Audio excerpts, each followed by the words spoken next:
Good afternoon, everyone. It's your boy Doc. It's 1 p.m. here in New York City. It is raining forever. It is literally raining forever. We are in the apocalyptic times. There was buckets of water coming down last night. We have inches of rain in the street. Cats and dogs living together. Mass hysteria. Anyway, I'm a little under the weather, so please excuse my voice, and I am not as sharply dressed as normal. But we are in a Friday. We are in the last few hours of Friday. It is, for me, one of the most exciting times to trade in the week because of the volatility, because of the unknown, because of the big swings, because of everything that can happen. So you can take a 8-cent Tesla call and turn it into whatever hopes and dreams you can think of. But what we're doing here today is we're using tools to get there, to help us decide. Now, tools on Fridays are all wacky, right? I was in a community that called Friday's a certain word because it just was so, the data just kind of went out the window, but we could still use it as a guide and to see where everyone else is really kind of thinking. Right now, you're looking at the Tesla chart. It did reach a level on my chart here that we got up to this big trend line here. And I'm just using, when I'm talking about using all tools, this is one of them. This is the tools that I have in my tool belt that I've learned over the years. Because Friday, like I said, the data, and on any tool, data is just wacky on Fridays. It's madness. You can ask anyone that's been trading for years and they can tell you the same thing, but we could still use them as guides, right? So going back to our charts here, we can see that it came up today, perfectly touched the trend line that was already there. Back. Back. Oh, come on now. Every time I share a screen, Webull acts up. So we see this trend line here. It touched it, broke through it, came screaming back down once it broke it. So it doesn't like to cross it. It's like a dog collar on the invisible fence, right? When the dog passes that invisible fence, it gets a vibration, or sometimes they have, shocks, which I don't really condone. But anyway, it feels that fence and it runs back in. It's testing the limits. Now it knows not to cross it. So once it crossed that trend line up here, it knows, holy cow, that's a limit for us. And then we watch the next limit, and it's touched almost perfectly. It's testing it a little bit, but it's coming back in. So here, I got let's see, what is it? I personally got a 247.50 put, just one. I'm still a little rough around the edges from coming out of the hospital a couple days ago, so I'm taking it slow, but I like to have some skin in the game. So far, it's up 50%, 48%, and 51%, and now we seem to be coming down here. So now that we have confirmation, we're going to look for the next level to go. This next level here, let's get rid of this line. That line there will be the next one to go down. And I think the music might be a little too much here, huh? I like to have something in the background, otherwise I get lost in my own head. So apologize if the music is not to your liking. We can find better copyright-free music. So anyway, here's the next level here that we're gonna be testing. And you know what? I'm going to adjust it. This is obviously from something previous, but I'm going to update it a little bit. I want it to go. Actually, you know what? Make it a little more risque. I'm going to use this level, and it broke it, but it hugged it, and then we gapped up there. So this gap should be easier to get through. This wick, these all should be easy ones. And since 247, if I had multiple contracts, that would be a take profit. This would be a take profit zone right here. But we're going to wait. And then we check down to our sub indicators. We have the MACD on a nice slope downward, and then a fall off at the end there. That's okay. We have the vortex indicator with the gold pointing up and crossing the blue. And if you want to find out about the vortex indicator, there's a video out there that... Oh, sorry, I thought I had a sneeze. Video out there explaining how I use it. And the RSI finally. RSI has been climbing for the past 3 days. And now we broke that trend pretty harshly, and we're coming down here. So we're gonna leave that for now. That's Tesla. We're gonna put that on the 5-minute, and let's go to the SPY. The SPY is falling. The SPY is falling. So what we have here is a failure to climb. We got into this little zone here. I think it was either a buy zone or a gap, but we've been in it.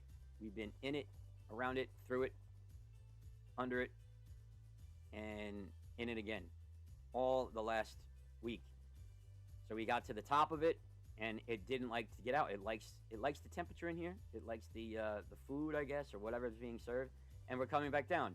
Now we have this level that we drew way back for other reasons. And this is the trend line that I have, this dotted line. Anytime I see a dotted line in a directional move, I know that I put it there. So I instantly know that that's not a level line, that's just my eyesight line. So we're diving on the SPY. And I'm going to adjust my portfolio accordingly. I had some hedges on the SPY all week. Playing the SPY to the downside, I had a couple hedges. I left 2 hedges in there, and I finally just closed one. The last one I have is a 440 call, which is, I don't think I can even sell it. But the Tesla is now up 124%. Let's go back, check on Tesla real quick. So like I said, the take profit zone would be 247. If I was trading all day, and we did look at Tesla, I apologize, by the way, I was really under the weather this morning. I had to cancel some appointments, but I'm feeling a little better now. So Tesla's on its way down to here, and the SPY is reaching this level. If it breaks this, let's see where we can go. We can go down to 424 or 425, and then even 423. So then I would love to check the tools here. Let's see.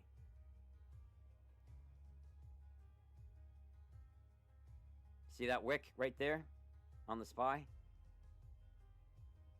That might be considered support. So here's the quant trading app. This is my dashboard, what I see when I first sign in. And right away, since we're on the SPY, we're going to go down to charts. And this is the SPY 0 DTE, excuse me, O volume chart. And as that pulls up, you're going to realize that there are lines. These are all imported to your desktop, to your your TOS, your Thinkorswim, or your TradingView. You can get these imported right on your charts using the scripts that are provided to you every day, the weekly and intraday scripts. An installation guide, it's fairly easy. If you never installed the script before, don't worry. I never did either. People always did it for me. I did it. It was simple. It's step-by-step instructions. It's great. So now we're looking at the levels here. We broke through this level. I noticed I was recognizing this level as a double touch here. That failed, and now we're literally screaming down here. The next level would be the previous VR, and that's the 425 level. And let's see if we can play it. Now keep in mind, data on Fridays is always wonky. I can't say that enough. Data gets thrown out the window because everyone wants to get their trades in before the weekend. They want to balance their portfolios. They want to take risks. Just like I said that it's really exciting to trade on Fridays. I'm not the only one that thinks that. There's a lot of people that just hold out till Fridays and trade on Fridays because of the volatility, because of the big moves. And a lot of people get burned because of those big moves, and a lot of people make money because of those big moves. It all depends on what your style is and what your risk level is. I have a slightly higher risk level. My portfolio has big swings, and it's dangerous, and I realize that. So I've moved most of my money into annuities and high yield savings. And if you need help with annuity, just hit me up at my email, stockdoc2k@gmail.com, and I'd love to explain annuities to you and help you out. And I'll put that in chat now. As we watch SPY at this level here, we're going to continue to watch it for a little bit because this is an important level. And sorry if the flow of this program is not production perfect, because I did intend to start earlier, but I was really out of it. I was shivering and shaking in bed. I didn't have a huge fever or anything, because I know they say after surgery you get home, you have a fever spike to go back to the emergency room. And I still have my hospital bracelets on just in case I need to go back. They can scan me and put me on the fast track line to the ride, I guess. I don't know. So SPY looks like it was hiccuping here at this level, but I think we're going to break through. And I'm going to pull up a SPY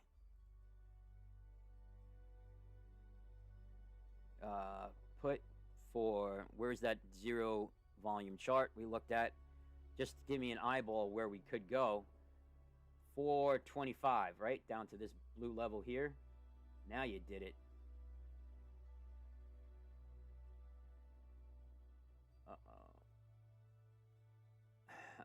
Uh-oh. Get there. All right.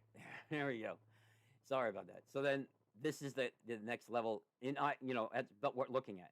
It could get there, it could not, but this is at least a target of me for me to kind of gauge where I want to go. So if this breaks, I'm gonna get into it, and since we're at 426 and the level was 425, there's not a lot of room, so this would be a good thing for scalpers. The Tesla put is up to 182%. That's working out nicely. Now this one is just going to be a little bit of a more of a riskier thing. I don't want to go too close to the money. I want to go a little far out, but 425 is still half a buck. I wanted to go a little lower than that, but I don't know if we're gonna. I might just hold off.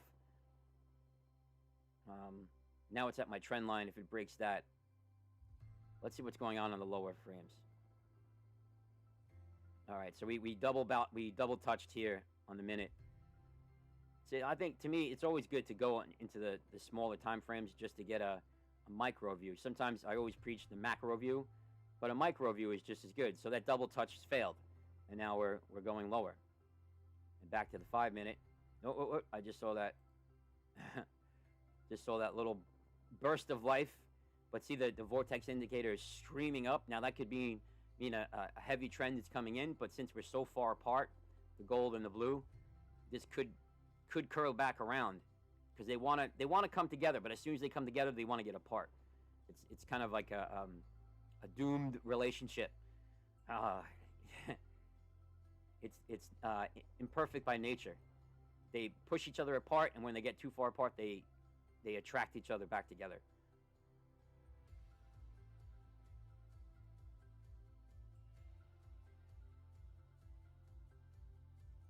Oh man, sorry. All right, let's check on Tesla as we watch Spy fiddle around there. All right, Tesla's at that take profit level, I think, or is this that's the lower line? Yeah, it's almost at that 247 area. I'm up 214%. Let's take a little snap.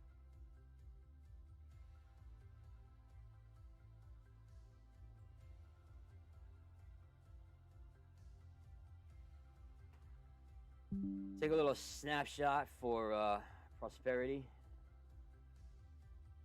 Everything's moving really slow on my computer.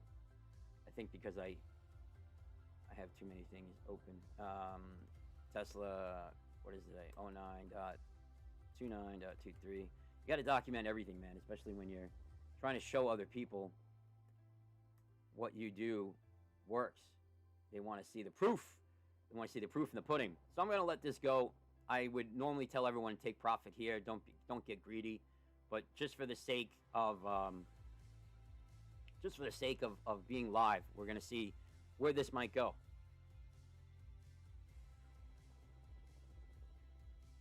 What's up, everybody? Everyone in the room. I know there's not a lot of people, but this was like not really. I didn't really plan this correctly or promote it at all. This is just something I thought of yesterday, and then today, this morning, I was under the weather. So definitely hit that like, subscribe if you can, and share if you can. Sharing is the best thing. Share on social media or whatever. Get some more people in here, but likes definitely help. If you're spending more than a minute in here, definitely a like if you can. If you can, it's not that hard. Just hit a button. It really helps with the algorithms and stuff, so appreciate it. It lets YouTube know I'm not just sitting here with useless information. That's yet to be determined, Doc. We don't know if this is useful. But, all right, so this might be a take profit for me right here. On the minute side, this looks like a reversal. Or it could be just a little bit of consolidation at this level. I'm going to leave it on the minute. I don't want to get below 200%. I'm trading in a starter account that I have. Okay, let's... All right, I'm up $55 on one position. And so now we're on the minute, and everyone thinks that the 30-second, the 15-second, the 15-second are all just BS. But if you drill down, you can get more information sometimes. All right, this one's still pointing up. Let's drill down half that into 15 seconds, pointing up. Let's just skip to the 1 second. I know it sounds like crazy. How can you trade on the 1 second? You don't trade on the 1 second. You just look for information on the 1 second. So on the 1 second here, this is a downward trend, right? So this is a downward trend on the 1 second. I'm going to see if this holds in the downward trend. And we made a new high there, but now we're making a new low. And now a new lower low. Okay? You see what I was doing there? You drill down a little more. You can't trade like this on, throughout the day. But just in decision time, I drill down. I get more information this way. So this is the next level here at 248.13. We broke that.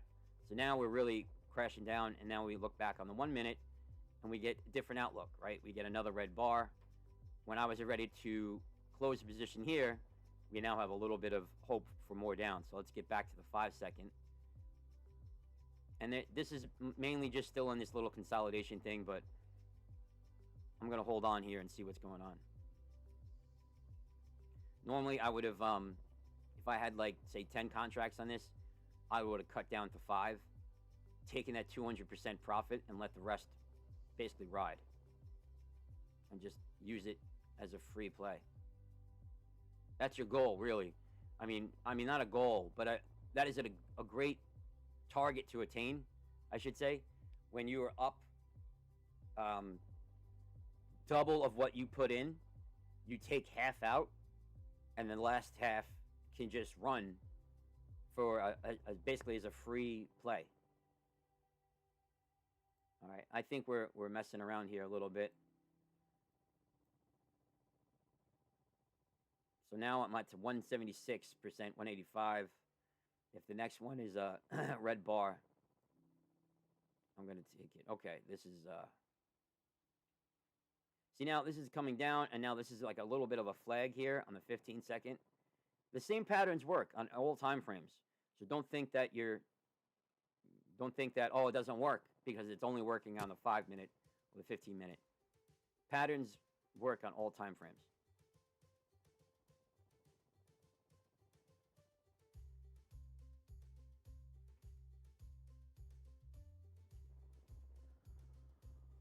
You know what? We are curling here. I'm going to take it. Yeah, don't get greedy, right? $50 is $50 on a $27 play.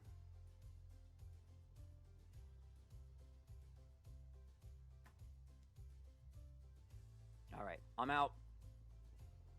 I'm out right there.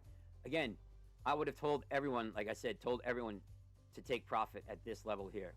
Don't get greedy. For the sake of the live, I wanted to see if we broke through there and if we got actually in the money, which would have been another $2 away. But we didn't. However, this doesn't have to be done with the put side. When you get a big red bar like this coming down, it wants to go back to it to kind of fill those orders that are now just lingering edges. So this cleaned the clock of all the orders that are there. And now these buying, you can easily buy up to here, but they might stop right here. So you might see a little bit of a ladle kind of a thing happening here, and I'll tell you what that is in a second. What I mean by a ladle, it's just like a big spoon that you cook with. You have the handle here and the ladle. So this could be a point of a turnaround, but if it runs into here, it stops, you can have a nice resistance and come back down, and we can range in here for a little while, and as it decides where it wants to go. All right, let's look at some other things. Oh, let's go. I'm going to put the SPY up because we know we were at that level. So it broke the level, it came back and tested it. That's juicy. I like when that happens. So we broke the level. Instead of just running away with it, we came back and we're testing it now. So that means it has intentions to go lower, right? Or when you go on the 30 minute, it's just wicking down. So we're still going to be waiting to see where we go. Now let's just find our exit. Let's pretend that we want to get in, and we're going to find a couple exits. We're going to use the overnight lows as one. Right? These are like the easiest ranges to draw on the day are the overnight lows and highs. When one is broken, expect it to go beyond it. So the overnight highs were broken. SPY took off here yesterday, came back, created a level here, and then we spiked up. Now it just broke through those overnight lows and coming back down, and now we're using the previous day's overnight lows as a resistance. Hope that makes sense. And this line has already been drawn out previously before this day. And it's reversing at the bottom of the box right there. That box has been it's come in pretty handy. It's been ranging inside the box. Let's see on a bigger scale here. For about the whole week, we tested the top, we tested the bottom, we tested the top again. There's no reason why we shouldn't test the bottom again. After a double tap, I like double tap on the top of the box, we should see a retrace down to the bottom. We can only trade with the data we have, and that's the data we have and the sub indicators. Now, speaking of data that we have, we can take a look. This refreshes every 5 minutes, and sure enough, we are still tracking toward the 425 level. There's no reason, again, there's nothing in here that would slow us down or stop us, but a catalyst can. And a catalyst could be anything from a news article to, I don't know, a news turmoil in somewhere, or a big move in some type of, in Apple or NVIDIA or Tesla or Meta. So catalysts throw data out the window. It lets you know that when to chance. And what we do is we try to get an edge. It's a 50-50 flip. Is the market going to go up or is it going to go down? It's flipping a coin, 50-50. We want to try and get an edge. We want to know not only what if it's going to land on heads or tails, but how many flips it's going to take, and maybe how many bounces, things like that, to really get an edge on it. That was a poor analogy. I apologize. I'm just checking on my other one, MCOM. It's something I'm invested in for a little long term. I know this is not a stock that most people would think to invest in, but upon research and everything, and the technicals that we had here, the extreme bullish divergence. I think I have a video on that, but I can just touch on it. No, it's not gonna take. Let's just focus on the SPY here. I don't have my full wits about me to get into showing you how divergences work and whatnot. That sounded really rude. I apologize, but I'm just saying I'd rather do it when I have a more clear head, right? So we're watching the SPY on the minute chart here. I know I usually like to keep it on the 5 and the 15, but keeping it on the 5 and 15 doesn't really give us too much information for what I want right now, right? All we know is that we touched this trend and we're going to be bouncing up. That's what the 5 and 15 tells us. When I drill a little back, a little down, we get a little more information, a little more micro view. I took some cold pills, so I'm hoping that would be kicking in anytime soon. So if my voice is annoying, hang in there. Hang with me. All right. And let's go back to that ladle. Did I draw it? I thought I did. Oh, that was Tesla. Sorry. See? My wits are not about it. The same thing on SPY, though. You had a big red bar coming down in between nice little movements. Small bar, small trading, and then all of a sudden big bar, and then a bigger bar. It usually wants to go back and eat up those orders. And let's see when it's done eating those orders. We'll see if it bounces off the top of that. And the 15, it's a huge bar. But we'll leave it at this one. If it breaks this one, this is our next bounce. And SPY, more than just the SPY, you can see retracements or retests on not just levels. You can see retests of moves. For instance, it was a couple days ago. Yeah, a couple days ago, we had a huge, just a flush in the SPY. And when that flush happened, when it was done, we had a nice reversal candle here, and then it ran right back up. It ate up all the orders that were now different and fresh and new. That slid up to the as the market level, the level 2 gets eaten away, new levels pop up. So other people came in and ate up those orders, and it retested the beginning of that crash, I guess you'd call it. Or people were calling it, it's tanking, it's tanking. So really, it just moved 4 points, which is a lot, don't get me wrong. But so anyway, we came up, retested it, and once we were done with that, we had another reversal here, and it kind of evened out overnight, and then we took off the next morning. But just to show you that sometimes it doesn't have to just retest levels. We can retest moves, right? I hope that's clear. Viesco, my Victoria's Secret. I was playing. I have this one of the stocks that I've been playing ever since it became available, and I was really backing it and into it and following the things, and they just made some poor marketing choices, and they didn't express it correctly, and it seemed like it was disingenuous rather than genuine, and it just didn't really work.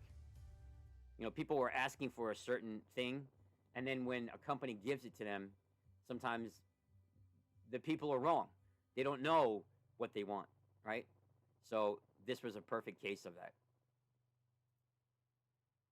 NVIDIA is a play I'm in. I am in way out of the money, 465 calls for next Friday. And that happened with Hi folks, Johnny Boyle here. this move right here, where I saw this level being touched. It was resistance, then support, support, support on the third time, and now I'm looking for a move up to the 466 area. I really want to should have, if you're thinking about it, I should have got a lower strike on the call, but again, in the hospital, wanted to go small risk, possibly big reward, and I was looking for a big move, and this would be a big move. From 405 to 465, that is a big move. But once we get up there, look for a turnaround and a plummet through this. This has to be covered. This 100-point move on NVIDIA, it's almost destined to be filled. It has to be. I don't see NVIDIA going higher unless we come back and we correct it. It's like building a house too fast, right? You skip over some pilings or something like that, and you keep building this story, like the third story, the fourth story of a house, okay, maybe an apartment building, whatever. But if you don't come back and fix this level, the rest of the foundation won't be strong enough to go higher. So it's like a debt. It's a debt that needs to be filled. That's the way I look at gaps. It's not magnets. Gaps are not magnets. Make this abundantly clear. Gaps are not magnets. Once you're in it, they act like a vacuum to the other side. But it's a debt that kind of it's always lingering. So for NVIDIA, if NVIDIA wants to get to that 800 mark to make another split, I really believe that this has to be corrected and filled and addressed. Just basically addressed. And once this is filled, good. You can go anywhere you want, NVIDIA. But for right now, we're playing a little bit to the upside, expecting more of a downside. And before I go back, I'm just going to turn the high beams on, watch your eyes. Bam. That's the pattern that I expect. And this is weird. It looks really creepy. It looks like hey, how you doing? Halloween. Yeah. Okay. So that's the move on NVIDIA for the next week, maybe even a little more. I haven't 10.9, it's supposed to be 10.6. There you go. So this might be a little too rushed. Maybe might roll my NVIDIA call out a week, and that would put me to the 13th. That feels a lot more comfortable. In fact, I'll just mark that off right now.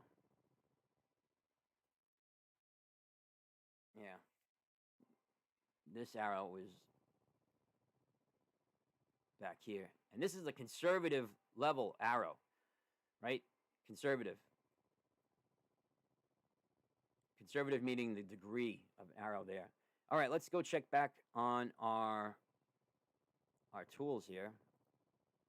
First, let me see if I got any messages. Nope. Okay.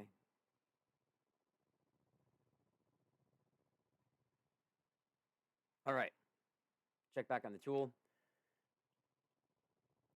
So we have some levels that have moved around. The VR is moved up to 427, recognizing this reversal move here. It could just be going back to test the 428 level that it broke, and it broke it pretty well with that big strong bar right there. Could be going back to test that there, and we're going to watch. We're going to watch for the absolute gex and the max pain. The max pain and absolute gex are still above us, right? It's still above us. So this could really be a turnaround to go higher. And let's check.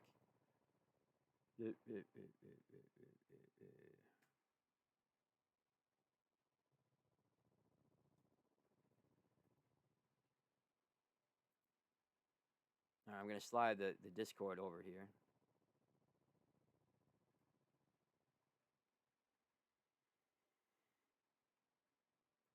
Okay, this is a live feed on the, this is what you'll see when you join.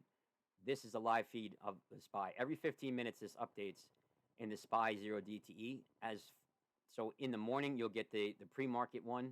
I think it's like 15 minutes before the market opens, or let me just be absolutely sure. Okay, yeah, 15 minutes before the market opens, 9:15, it'll set the limits there. But once it opens, that's when you start getting the real information and the active, right? And the blue is just meaning that when it's red, it means it's the net gex is negative. When it's blue, it means that it's not. The negative gex is not the power move. Wow, it's really pouring here in New York. Wow. It sounds like water balloons hitting my house.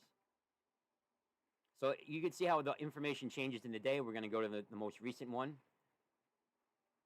And I really hope I don't get in trouble for sharing this, but this won't be shared live every day. This is just a demonstration purpose on Friday. And stick around after. We're going to have a tutorial on how to, look at it from the first part of the day. So the spot here is where we are, the yellow line. The absolute gex is, you can look at that as a magnet, and where you finish on the day, that's usually spot on in that range. And the max pain is a little above that. So we are in the large bars here. We have one more large bar taking us up to 429, and then at 429, it drops off. So we're going to expect to hit 429. If we do, we're going to come back down to the 424. What is that? 426? Hold on, I got to make this bigger. I'm sorry.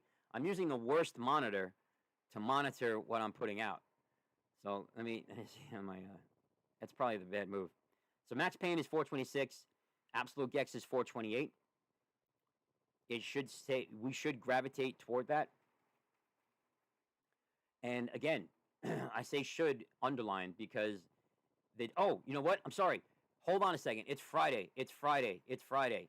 Keep in mind that on Friday, this data, this is from yesterday probably, 9/28. Yes. Right. So update. See, not with me, you got to look at the SPY weekly, right? The SPY weekly, because it ends on Friday. The SPY weekly is what you look at on the day. So now this makes sense. The max pain is above us, right? Yeah. Okay, good. Okay. Quote myself there. So let's see it in correct terms. So the max pain and the absolute gex is above us. This is what we saw on the other chart. That makes more sense because I was wondering why I was conflicting.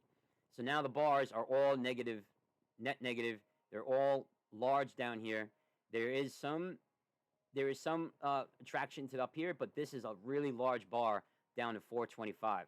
This is what that we saw on the chart with the SPY 0 volume chart, which is which one? I got to organize this a little better. Here's this one.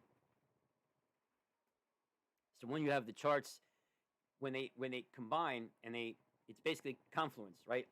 That's a word that I learned from Bryant, and it makes sense. It's basically when two things come together to form one single idea, or like the way that in the description is two rivers coming together to be one, and that's it. So now in the SPY, the SPY volume chart, I really apologize for my my voice here.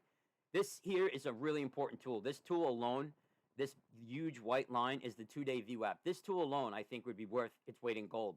You could trade off of this all day. And every day when you see a retest of it, you should expect a nice move down. So here we have the beginning of yesterday. We came out, came down, came back and tested it. What happened after the test? We flew down to the next level. This morning, we broke it. We came back, tested it once, and we haven't seen it again until afternoon right now.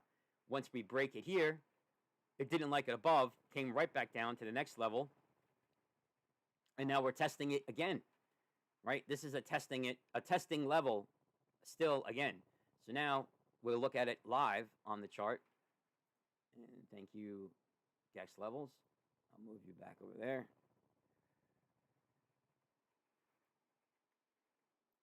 So now when we look on the SPY, that's NVIDIA, we should see some type of, yeah, there you go.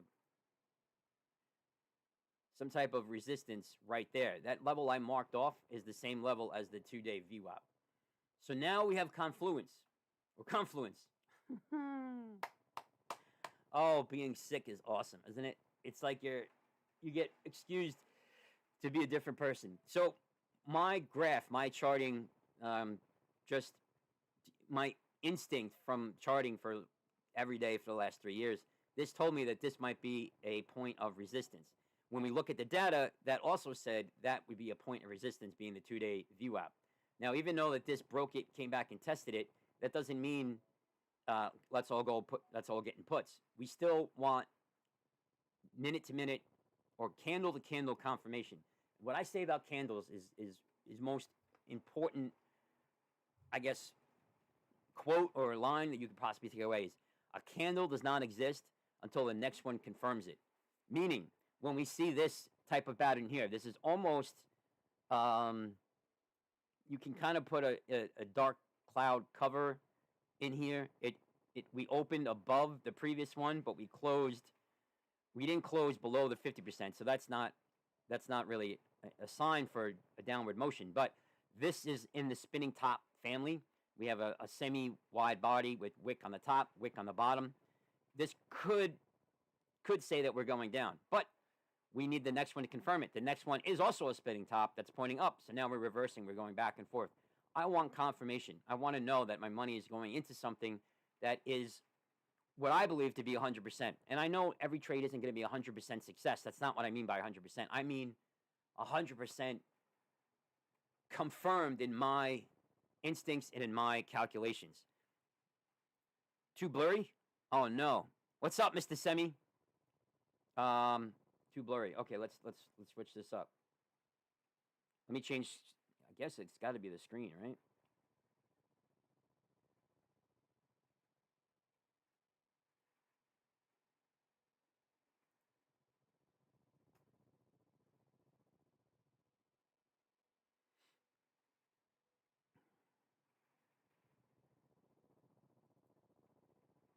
All right. Let's try this.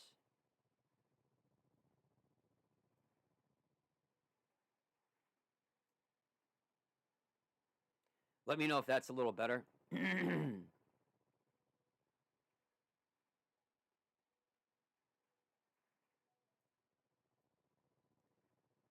move the studio up to there.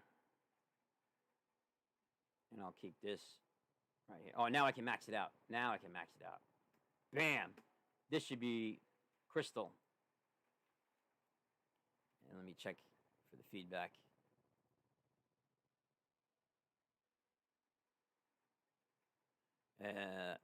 Sorry again, guys. I am really under the weather. I think it's just the weather itself.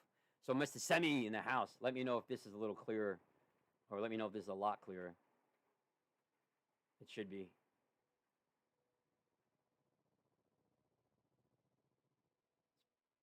Expand that out as much as possible. There you go. Still blurry? Oh, man. Oh, you know what, Mr. Semi, look on your YouTube. Let's see. On the bottom of the YouTube, there should be a gear, a settings bar. Let's see if I have another video up. Oh yeah, here we go.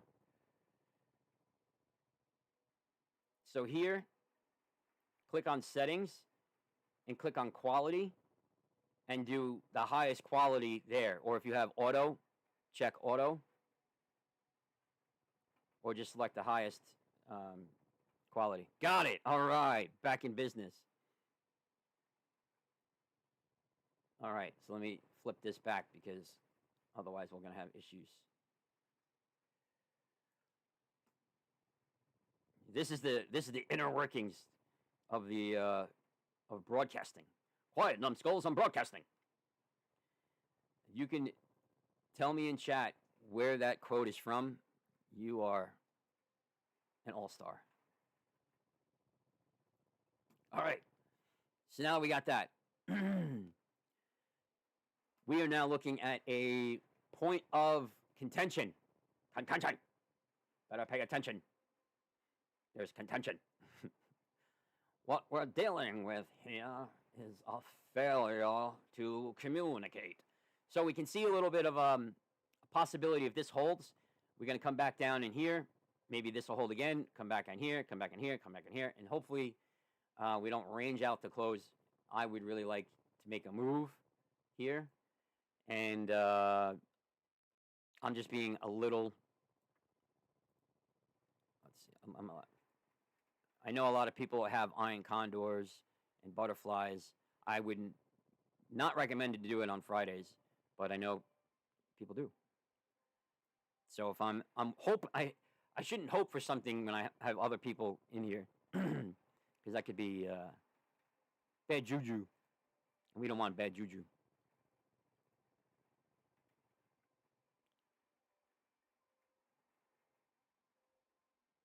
Okay, so we got just a new refresh coming in on the SPY volume chart. I'm going to bring over the fresh, right out of the bacon, right out of the oven.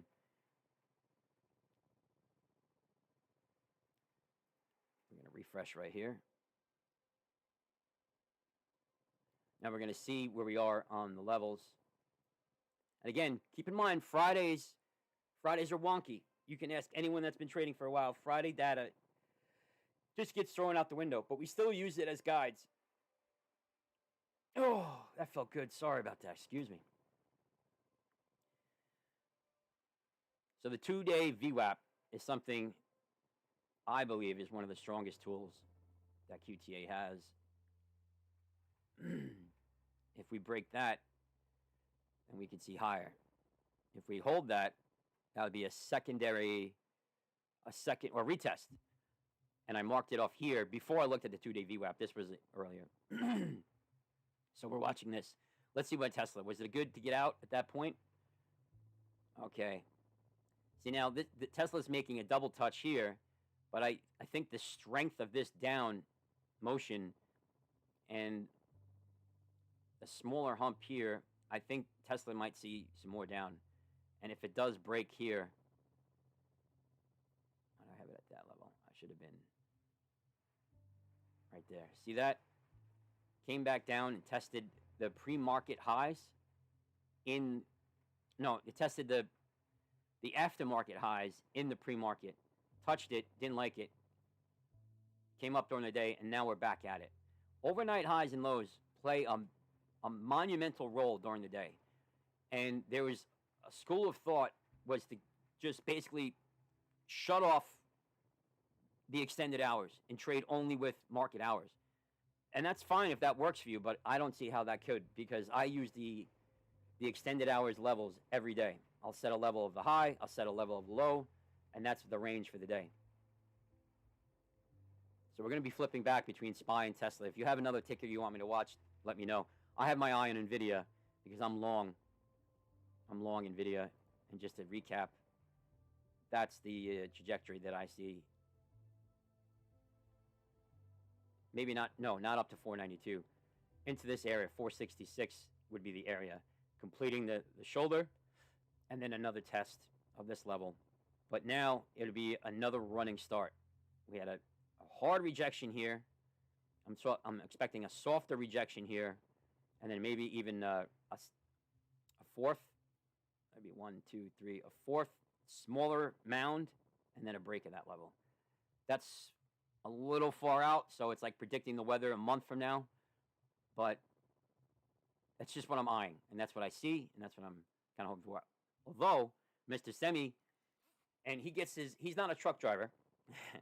Although maybe he is in a hobby I never really got into with Barry, but we call him Mr. Semi because he has insane insights into the semiconductor industry, and he doesn't just give like one or two comments. He will give you a newsletter size in a post, and we have him on.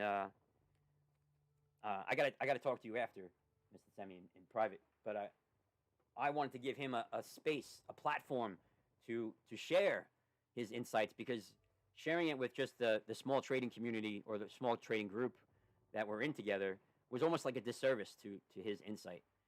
And then hopefully maybe get a newsletter out of it, and you can subscribe to it, and well, I don't know, sky's the limit, right? But anyway, SPY has been rejecting off this, which is the 2-day VWAP, and my resistance level from this bar. So when I said that a big red bar usually leads to a big green bar, same thing. A big green bar usually leads to a big red bar.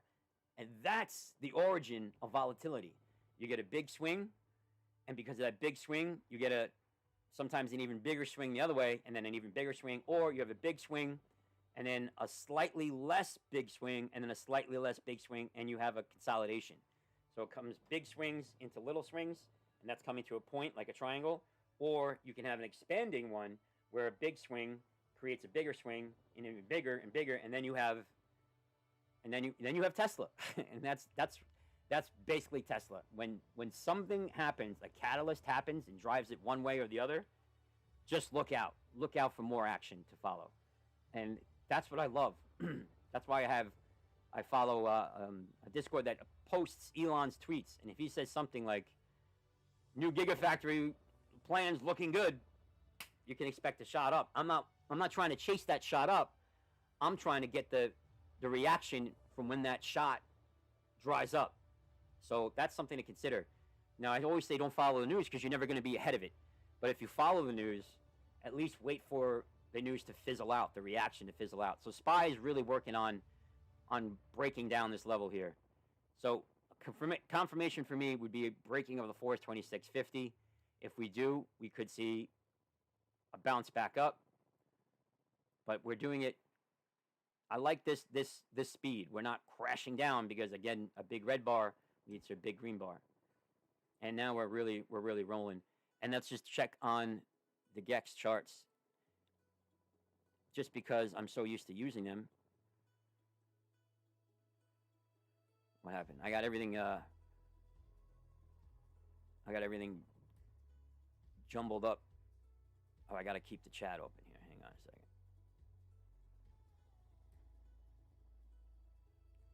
All right, so when you join the Discord, you're going to have more tools. The tools on QTA on the website are, just part of them. I mean, all the tools are on the website, right? But using the Discord, you can get the live feed, you can get the community, you can ask questions, you can get a lot more tools by using the Discord along with the website. At least that's the way I do it. So let's check the most recent one. And this is, let's bring it down like that. And now we have it here. So again, we're using this as a demonstration through the day, but keep in mind Friday's data or it's just wonky. It usually doesn't have to work that way. So even though we have absolute GEX at 4:30, Max Payne 4:32, it is now almost 2 o'clock in the afternoon. Plus it's a Friday. Expect weird things to happen with open interests and call volume and put volume, things like that. But if we were using this on a regular day, I would say the spot is headed toward 425. Once that 425 hits, it's almost like a 50-50 chance that we maybe go down to 424. If we do 424, that's it. That's it, because this is a drop-off here. This can be considered a drop-off, and this could be also considered support, but this would have to be a game-time decision at that level. So that's just basically how I use it on a regular day. And on a Friday, we'll see if that actually comes into play. I think next week I'm just going to share. I'm just going to share my my bank. I think I'm just going to put like $250 in it, and well, basically that's what I have now in the starter account. I think I'm going to do that to show where I place, where I enter or not, because on a Friday it's a little hard to rely on the data. So now we're not making a new lower low yet. We're still above it. We are at 426.55, and this is 426.50. So it caught itself right below it. The next thing now we're going to look for is it's a lower high. And this is if you're in puts, if you're thinking short term, I mean short rather than long. Wow. I'm telling you, being sick is really, I hate it. It's really tough. So if we have a rush up or bounce or whatever you want to call it here, you want to see a new lower high, meaning we don't want to make higher than this. This is a nice bearish pattern right here. Came down, touched again, now we're coming down. So we have this rush up here. We want to hold here. So now we have a big green bar. Oh, we have another green. Okay, this might be a catalyst. If we have another bar like this right here, I'm gonna check the news, because I haven't entered the put yet. I only have a SPY hedge from Monday, a 440 call that I can't even sell. So that's on the books, but I don't have a SPY put yet.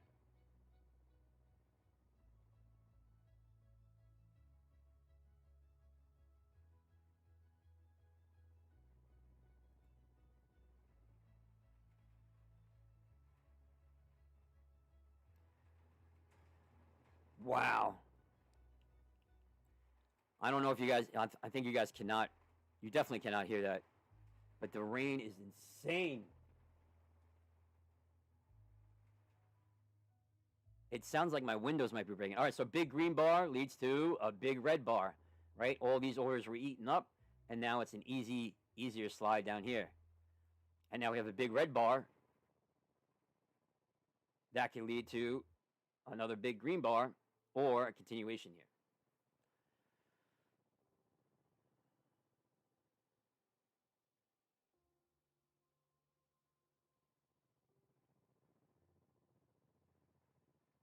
I mean, when I say this rain is insane, it sounds like the windows might have trouble stopping this rain.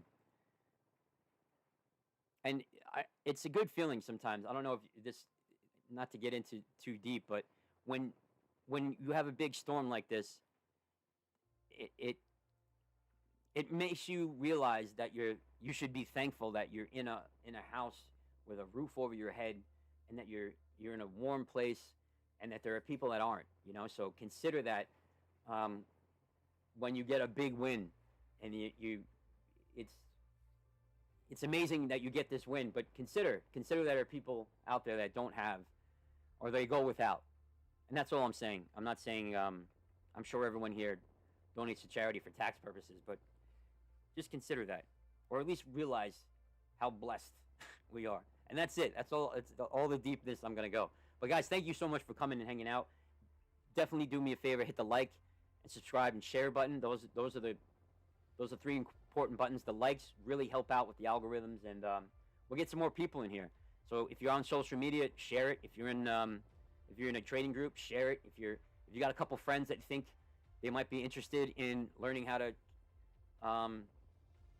trade with tools and understand the market, reach out to them and share it.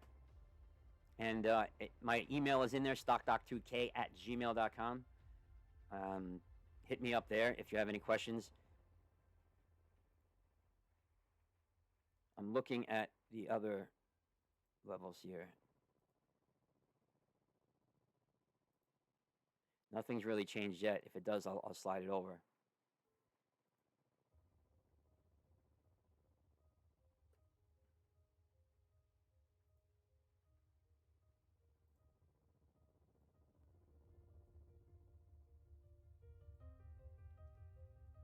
So right now in the background, I have copyright-free music, and this is called Cinematic. I need something today to not to motivate me, but just to keep keep an even keel. Sometimes when I listen to my own thoughts, I just get lost in them. So when I have something behind it as like a bed, like a soundtrack, it keeps me focused.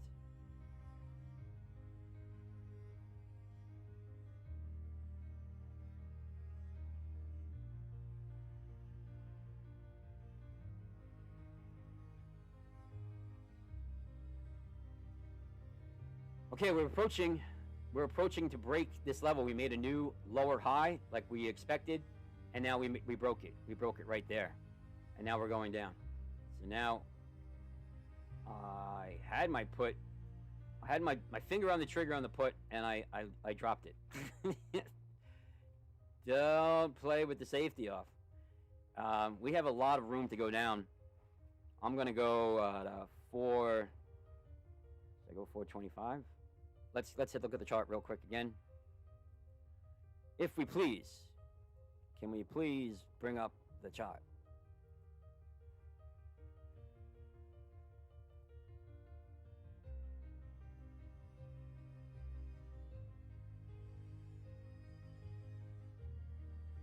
You know, I'm just gonna wing it here. I'm watching all the prices go up.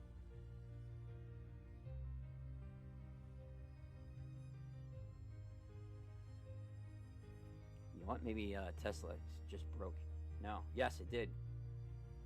So Tesla, I know, has a lot more to go down. And it's Friday, and I love playing Tesla Friday. So the SPY broke, and the SPY's headed down to the levels we were looking at. That one level, what was it, 424? And we're going to see if it leans over or comes back. But with Tesla, and I just changed it. Why did it? I was going to slide over the Tesla chart. So I got out of my put at the take profit area here. Obviously, if I held it, it would have been 300, maybe 350%. But it's always good to take profit. Leaving money on the table is not a bad thing. It's actually a very grown-up way to trade. It takes all the sweaty palms and everything off the table. So Tesla does have a strong support and max pain at 245. We could wait on a bounce here. If it bounces, and especially if it retests this 248, that would be amazing. It would give us a chance to get in, not chase it, but to get in. We want to wait for a pullback to get in. It already kind of retested it here, so we'll be extra lucky if it comes back up and tests it. Because to get in at 246 just to go down to 245, I know there's a lot of people, scalpers, friends that do it, and that would be like a dream. Oh, you have a 90% confidence that it's going to go down 1 point. That's good. I'm going to put my XYZ, gobs of money in, wait for it to go down 1 point, make my my gobs of money on top, and then I'm out. I go back to the slopes, and I go back to the links. But whatever the case is, me at least, I want to wait for a retrace to get in. I want to get a couple points out of it.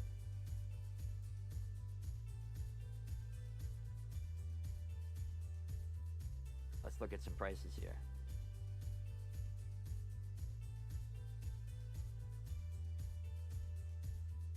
Oh, that link I just posted, that's a Discord I'm starting for mostly my insurance clients and people I meet during investing. It's free. We're not charging anything. It's just like a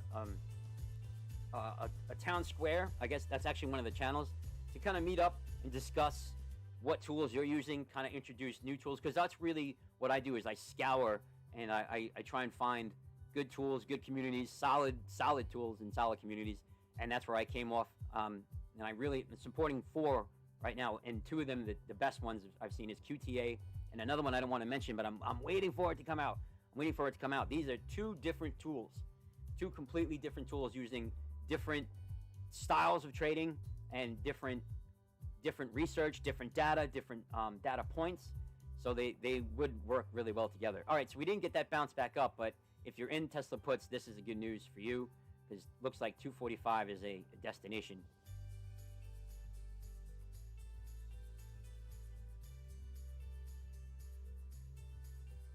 I'm going to lower the latency on my stream here. It seems to be catching a little bit.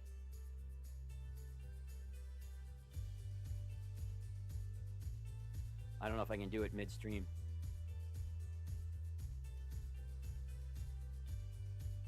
Nope, I don't think I can. So we're gonna leave this. I hope it's not getting choppy. I've just got a no, it's excellent connection. All right, well, we're gonna leave it. All right, SPY should be following suit. 426 still. What did we say? 424 was that? Or was it 425? Let's go to the videotape.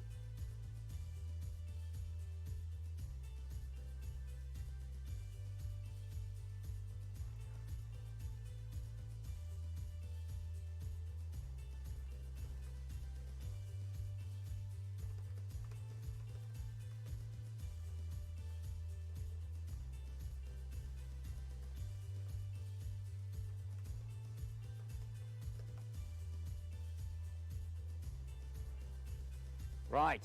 So I'm going to leave this up after this day is done. So if I'm talking as if I'm talking to people in the future, that's why. So if anyone's rewatching this, just know if you're trading alone, that's probably where you might be going wrong. Having a community or having someone else or at least some other people to bounce ideas off of is the best thing. It's the most underrated tool that there is. Obviously, when you find your way and you find the tools you want, you can, do it on your own. But if you're starting out, you're trading alone, and you're finding losses, and you're calling out, okay, I think SPY's going to be going to 430, and it doesn't go there. Get in a community fast. Join that Discord. We'll set you up with a smaller trading group, or you can just join the Discord and be in there. We post trade ideas all the time. We're going to be posting a lot more. It just started 3 days ago. I created it while I was in the hospital because I had my clients all over the place. Insurance clients were asking about investing. Investing clients were asking about insurance. Get them together in a free space and offer the tools for both. All right, SPY is retracing. Let's see if Tesla is doing the same. Yeah. So we still may be in contention because now we have this big red bar. This could eat up real fast.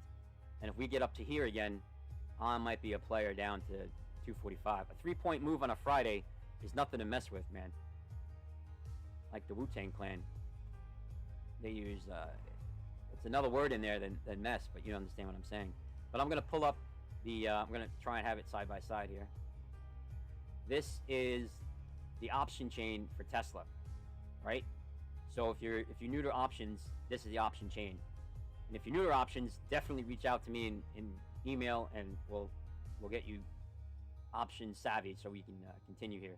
But on a Friday on Tesla, a 245 for 40 cents, you move, say, 3 points in either direction, that will bring you to 250. 245, 5-point move would be 330. 3-point move would be 141. So that's almost triple. Just that 3-point move from 245 to 248. Hypothetically, if this happened in the next 2 minutes, you'd come out 3 times your money.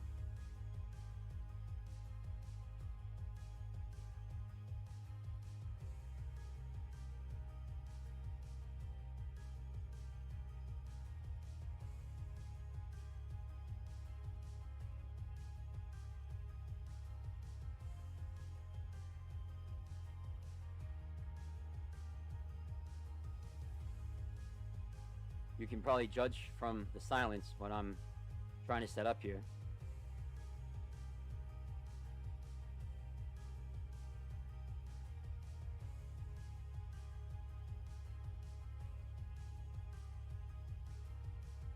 All right, I still have my finger on the put.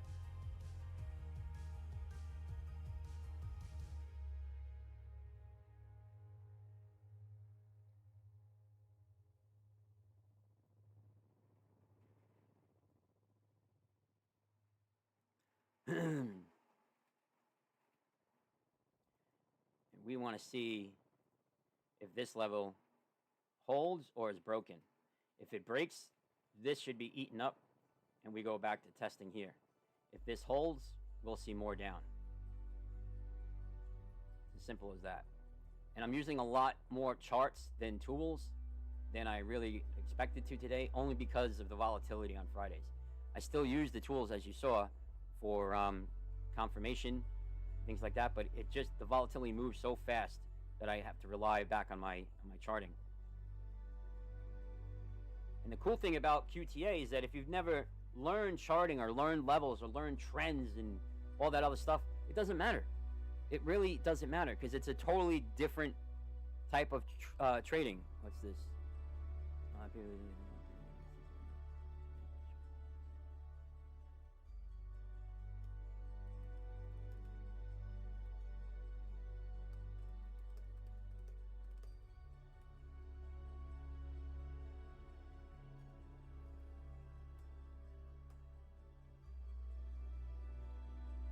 Okay, this is what I was aiming for in the music. Just something easy to carry through the day. I remember a guidance counselor in high school. He had this station on that was all classical music. And the first time I was in there, I was like, "What is this?" In my head, I'm like, "What is this? I can't stand this," and blah blah blah. The second time I was in there, I was like, you know, it's really relaxing to come in here and just, you know, have a chat. And I think that was it. It was the ambiance. The ambiance. All right, I'm just going over. I have to check on something, someone.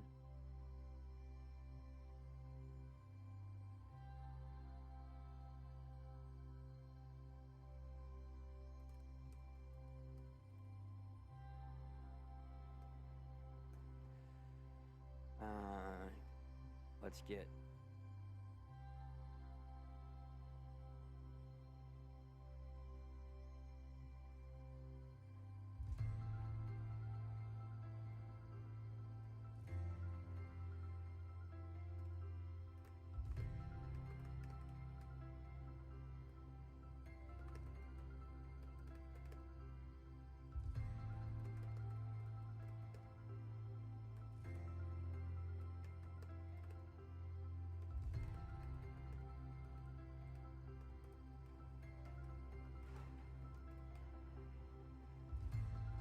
So we're just like in a waiting game right now. The spy is still retesting that level.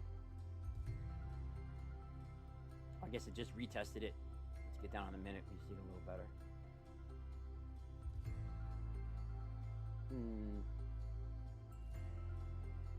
That's a retest right there. This is a downtrend, but it also is a shoulder, a head, possibly another shoulder, a really hard, slanted, inverted head and shoulders. All these patterns and all these trends and all these lines sometimes just don't make sense on Fridays. You just have to follow the action live, almost as if like you're looking at penny stocks. The way they move, they have some sort of guideline to them, but they don't move in any type of expected direction according to data. All right. Speaking of checking data, I'm going to check on a fellow trader just signed up for a 3-year. We got a 3-year subscription to QTA. This is a special. It's a special deal that was just created.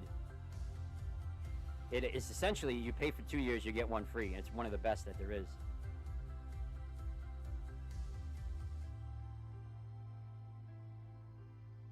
Okay, I'm going to reach out and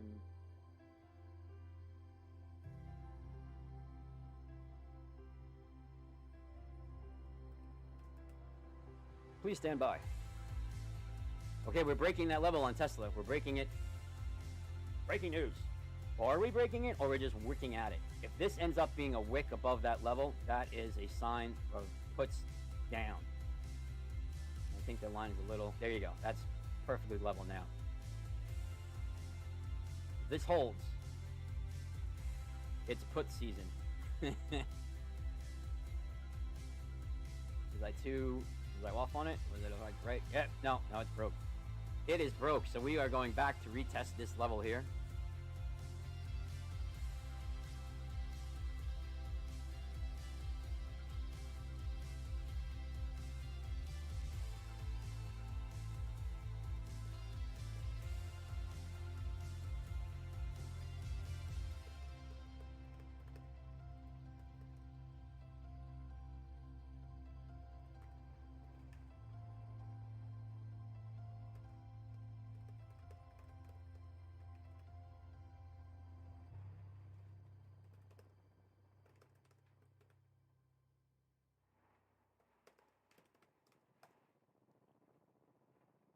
Right. So getting back to the oh wait, we have an update here. Good, good, good, good.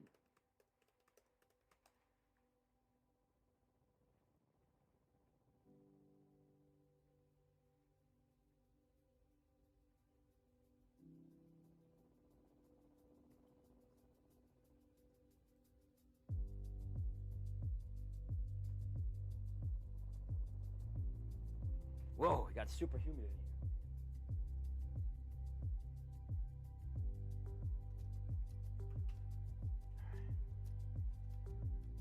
All right, so Tesla's breaking this level and is going back to the gonna retest this, which I really was wanting in the first place. The only problem now is it's got to move a little faster because we're getting up to the 215 mark on the day.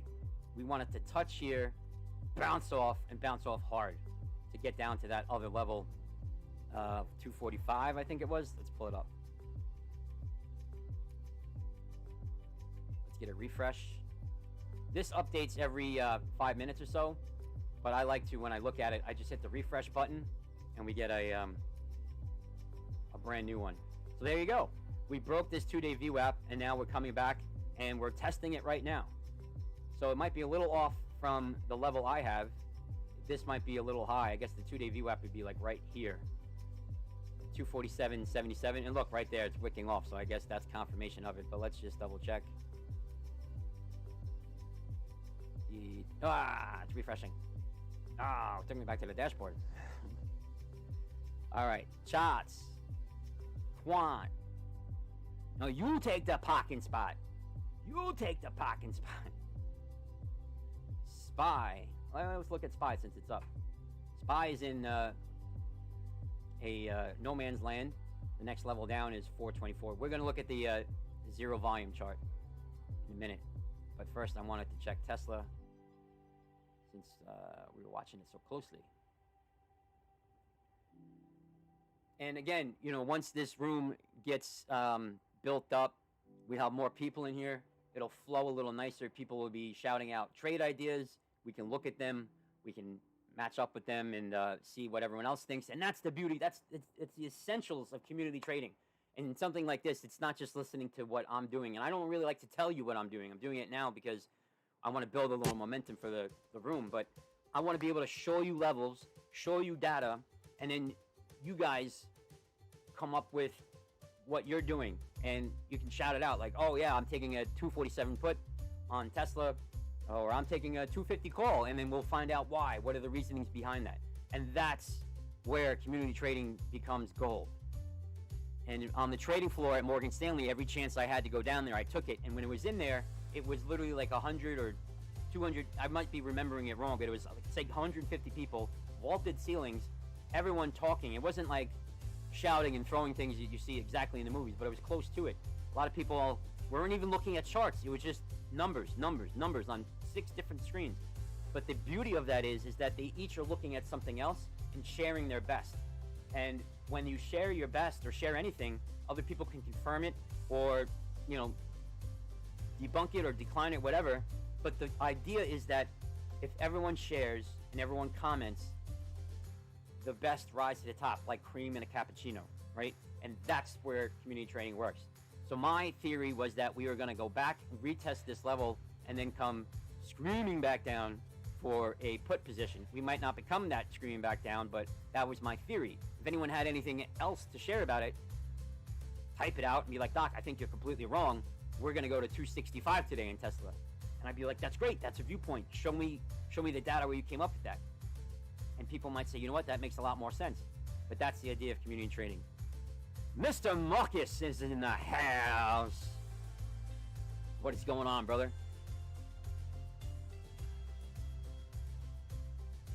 My man Marcus is doing stocks correctly. He is paper trading until he's comfortable with his results. And he's gone through the steps. He's gone through the courses. He's gone through watching and back testing things. We've done trades together on paper, and he's got like a really good track record. And I don't want to share too much about him. I don't want to, out him or whatever, but he's gone through the motions correctly, and he hasn't just dumped money into the market and hope it goes his way, because that is gambling. If you want to gamble, I'll go with you. Let's go to Atlantic City. Let's go to Vegas, whatever. 3-card poker, blackjack, I'm your man. But on this, with dealing with stock markets, it's not gambling, right? Do not think like, oh, I'm gonna take a shot, hope it goes to 245. If that's what you're doing, don't share it, right? I mean, share it, but don't expect anyone to really take it seriously. If you have a calculated move, and you've seen the setup and you've seen the exits, that's what we're looking for. So now it's using this line that I drew that was resistance. It's now using it as support. A big red bar leads to a big green bar. So we'll see how big of a green bar this is. If this closes inside this, we'll have an inside bar. And whether it be inside bar bearish or inside bar bullish, we'll have to see. It's usually, okay. We won't even have to pull up the charts to I see. hope you enjoy using my tracks. Oh, that's the commercial. Again, copyright-free music. Can't beat it. I should leave their commercial up because they want to get some moves. All right, big red bar, big green bar. This seems to be a cup. This could be a little handle. And if we break here, puts are off. Or I'm shifting my mindset from puts to something else. All right, I'm going to text. Oh, my phone. I forgot to plug it in last night. Horrible. Horrible. Look how long this cord is. This is from the floor. Like 6 feet. It was a gift. It's a great gift. It's one of those fast charging cords. And I lost the cord that it came with, and I've been using these dinky cords. But anyway, I digress. So Marcus is currently looking at a 160 call on Walmart, looking for a bounce around 158. Thoughts? Mr. Semi, anything to chime in with? I'll pull up Walmart in a minute. All right, Tesla has broken this level. If you were thinking of puts, I would reconsider.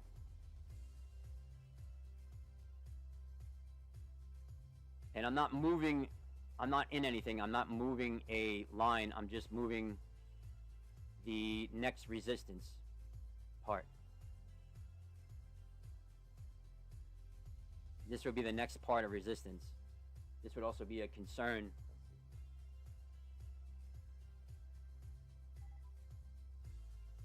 Not today, Jeff. I'll pull up Walmart in a minute, Marcus. I'm just, I want to see if this holds or breaks.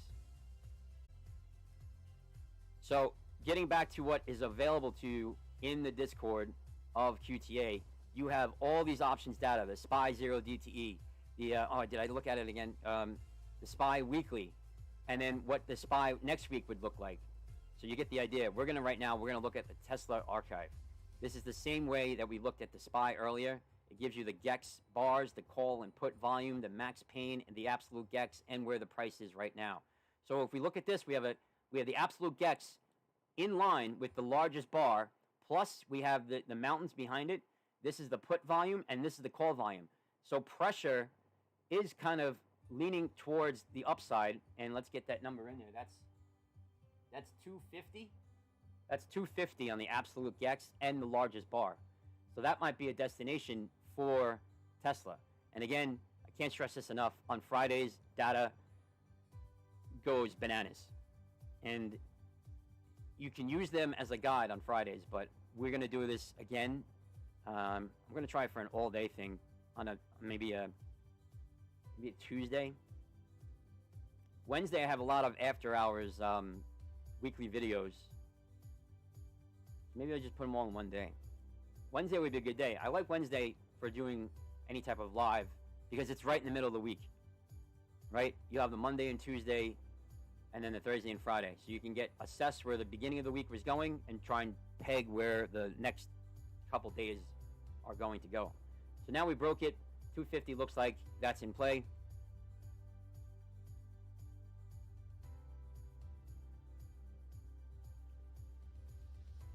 Oh, see See that? Let's see where it told us. It told us that that is a little point of rejection right there, and that lines up here perfectly. It was used as support, broke support with lots of volume here, or more volume than normal.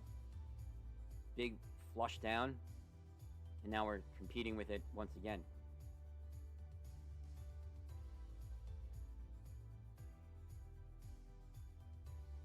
And let me just bring back that other, where is it? Right here. So this is the goal. Let's see if a new one came out. What time is it? 2:23. Another one comes out in 7 minutes. So you see how the absolute gex moved? That's what happens on Fridays. It jumps. It jumps. So this one looks like the outlier. When this matched up with max pain and absolute gex, usually that's a huge magnet. But that is an outlier because before it was attached to the large green bar for going on maybe a couple hours before. That's what you really have to do in the afternoons of every day. You know, try and find the best data for your trade. And I always go back to my my roots, because it's embedded in me. You know, I learned it 20 years ago at Morgan Stanley, and it's embedded in me. It's the charts, the graphs, the patterns, all that stuff. But you don't need it necessarily to trade on QTA. You can just learn the levels. You can learn the levels and learn how to read gex, and you can be off and running. And then learn everything else along the way to actually just give you confirmation. You know, I like to look at my charts and say, oh yeah, this matches up. So this VWAP, the 2-day VWAP has been really respected. And even though it dipped below it, it didn't like it, and we had this strong reversal candle right here. And now we're above it. So even though it broke it, it's still an electric fence and a dog with a collar on. It tested the limit, it didn't like it, and it came rushing back in. So if we were just looking at this chart, 251.63 would be a nice area of possibly, you know, a possible target. And we look on the charts, where's 251.63?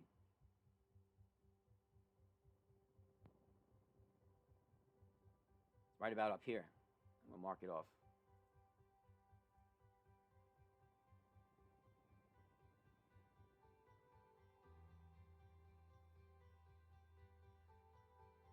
Now, 3 cents off, but at least now we have a target in mind. Don't forget about this guy. This guy is still something in play. They respected it earlier. It's gonna respect my authority. So this could be still an issue for Tesla.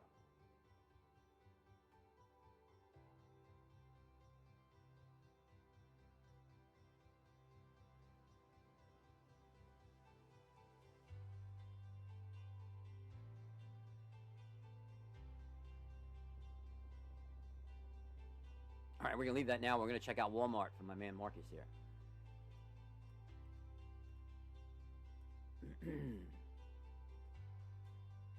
And who else we have in here? We have at least a couple people. I want to get a yeah, anyone chime in if on Mr. Marcus's trade, what you guys think. So what was it, a 160 call? What is your expiration, Marcus? What is your date of exit? Or no, not, should say the expiration date should be a lot further out than your planned exit. So first off the bat, I see this resistance here. Let's get a really macro view because Walmart is been on a tear. It's almost like ignoring the whole what happens in the market. Market had a big pullback. This had a lot smaller of a pullback, and now it's at all-time highs, I think.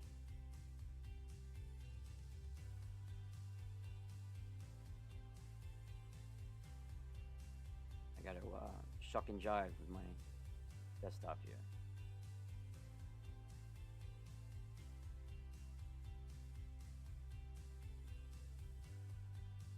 Get there. There we go.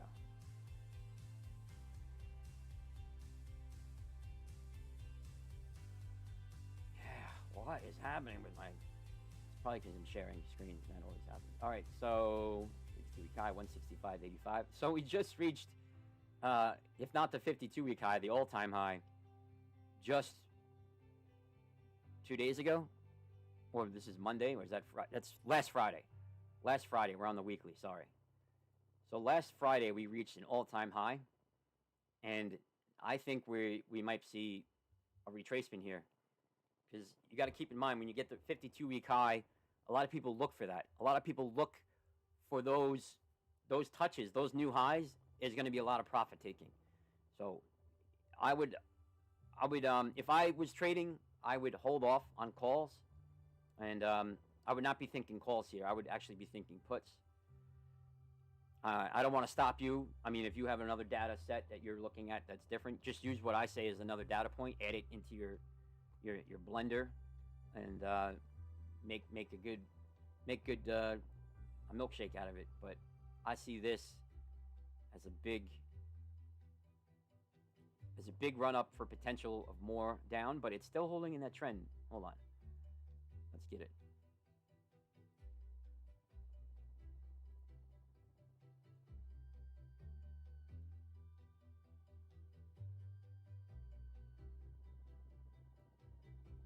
It's a beautiful, beautiful trend, and if you really want to get the top on it, it might be actually a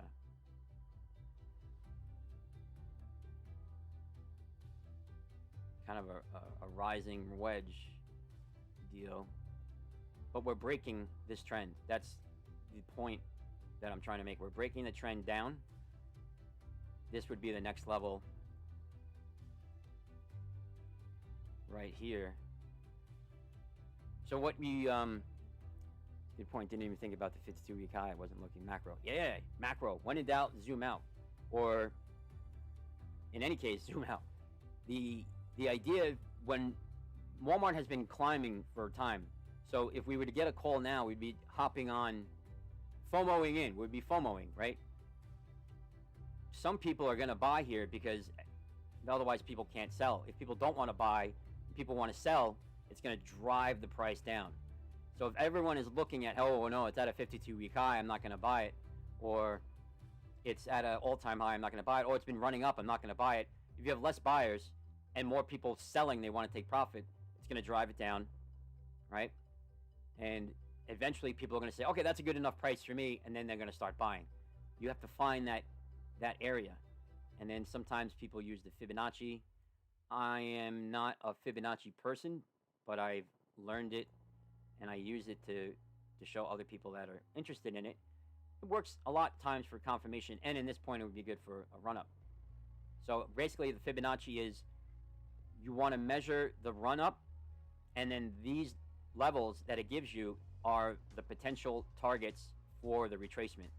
A 50% retracement and holding, that means usually it's a good candidate for more continuation higher. If it holds at the 38.2% and bounces off it, confirms it, that's a really strong move. This is the golden zone, basically between 38.2, including the 50, and then in the 61.8.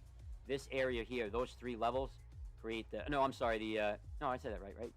The 61.8 and 38.2, yeah. That level, that zone is called the golden zone. You'll hear it in different ways, the golden area, whatever. The idea is that if it holds in this zone, it's a good indication for more and potentially higher highs. If it fails, the more levels it fails, the lower you can expect it to go. So if you really were looking into getting Walmart for any reason because you like the company structure or whatever, this would be a time to wait for buy the dip. If Locke was in here, Locke is a good friend. He's in our trading group, and he's in our Discord, and he's a fundamentalist, and he likes to sell puts to own shares. So if he was looking into getting the Walmart long, he would sell puts right around this level, the 150. Because if it reaches down there, hey, I got Walmart at 150 instead of 160, I'm doing all right. If it doesn't reach that level, he holds the premium anyway, and he rolls it out to the next week. But short answer, I would hold off on calls, waiting to see what Walmart does. It's no rush to get into a trade, and we don't have to trade every day, so that's that. So SPY, getting back to SPY, being that we're on the daily, I'll just I'll show what I see in the SPY going forward. This was in the 5-minute market outlook video. I try to make them now every day, and the 5-minute is like a guideline. It's not actually going to be 5 minutes, but I try to make it 5 minutes. Sometimes there's a little more to talk about. This is what I see in the SPY. Real quick, we have a big cup, and now we have this little handle, but as we're trading short term, we can play the handle because we're at the bottom of the trend. We touched it once, we touched the top, made a nice little M kind of move right here.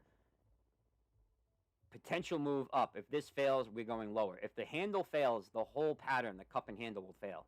This would be the next level down if we fail here. We have a gap here and a strong green and a strong green and another gap. This would be an easy move down to 407.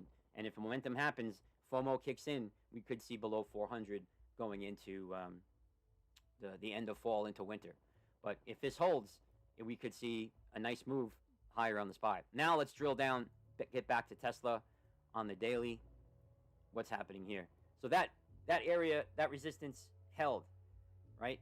It was unable to go further up, but it's not quitting. It's not quitting. Now we're going to be in this little range here and probably try again on that. Now drilling down into the SPY. Let's see where we ended. All right, we're still, it wants to get back up that trend, but there's not enough there. It's just can't get back up into it. So now what we're looking at is a rush down and a little consolidation, right? We have this huge pull, and maybe easier on the 15-minute, less noise. We have a huge pull and then a little consolidation happening right here. It's not exactly a flag pattern, but it is still, it's letting me know that a continuation is very possible. When we look at the data down here, the RSI is in cold territory. It's below 30. It wants to come back up. The RSI can come up without the price action necessarily. And when that happens, you have divergence, right? So if the RSI starts to reset and the price action is holding in consolidation, normally that would be like a bullish signal that the RSI is rising and the price action staying the same. However, in a zero DTE world, this movement down and the RSI resetting almost acts like a bow and arrow, like someone's pulling back the what is that? The cord on the bow, pulling it back and pulling it back, only to release it. So if we see the SPY rising, and it is, it's going to 32.52, and the price stays in this consolidation, this is pulling back like a bow to release the price action down further. Otherwise, it could push the price action up, and we have no divergence. Again, everything is, you look at two possibilities, two possible outcomes, so you have them in your head, and when you see a signal either way, that's when you bounce. When you look at something and you say, oh, you know what, we double touched here, we're going higher. Okay, like if you can trade that way and you're successful, that's great. I personally can't. I need to confirm everything 3 ways, 4 ways from Sunday. I don't know where that term came from, but I just dropped it. Meta, I was looking to go long, but I think there was a possibility of a retrace happening down here. We were ranging for a while, and we're still ranging.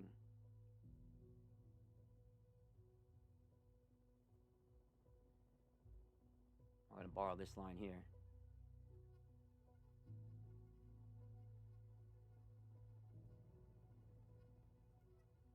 I might not give it back, so I shouldn't call it borrowing.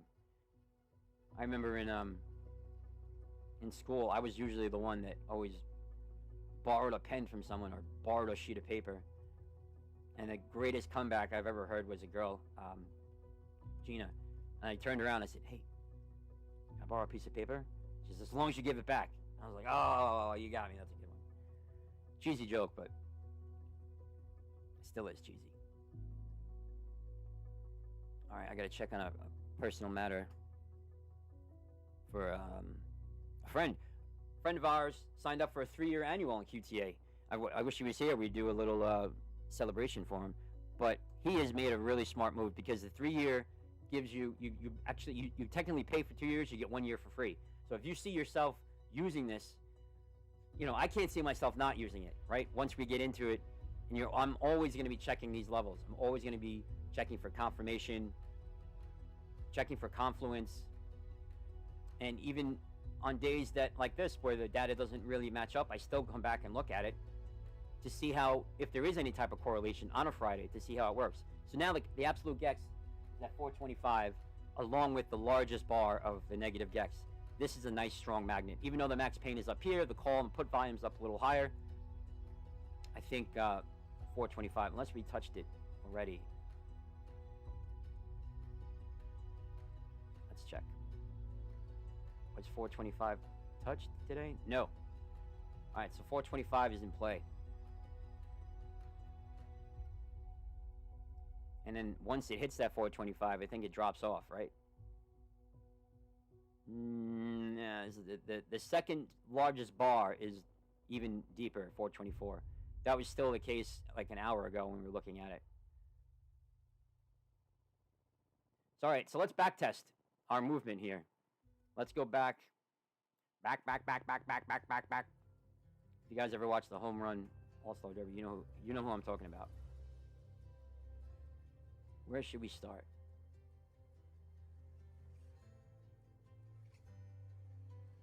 I'm watching the price action here, up in the right-hand corner.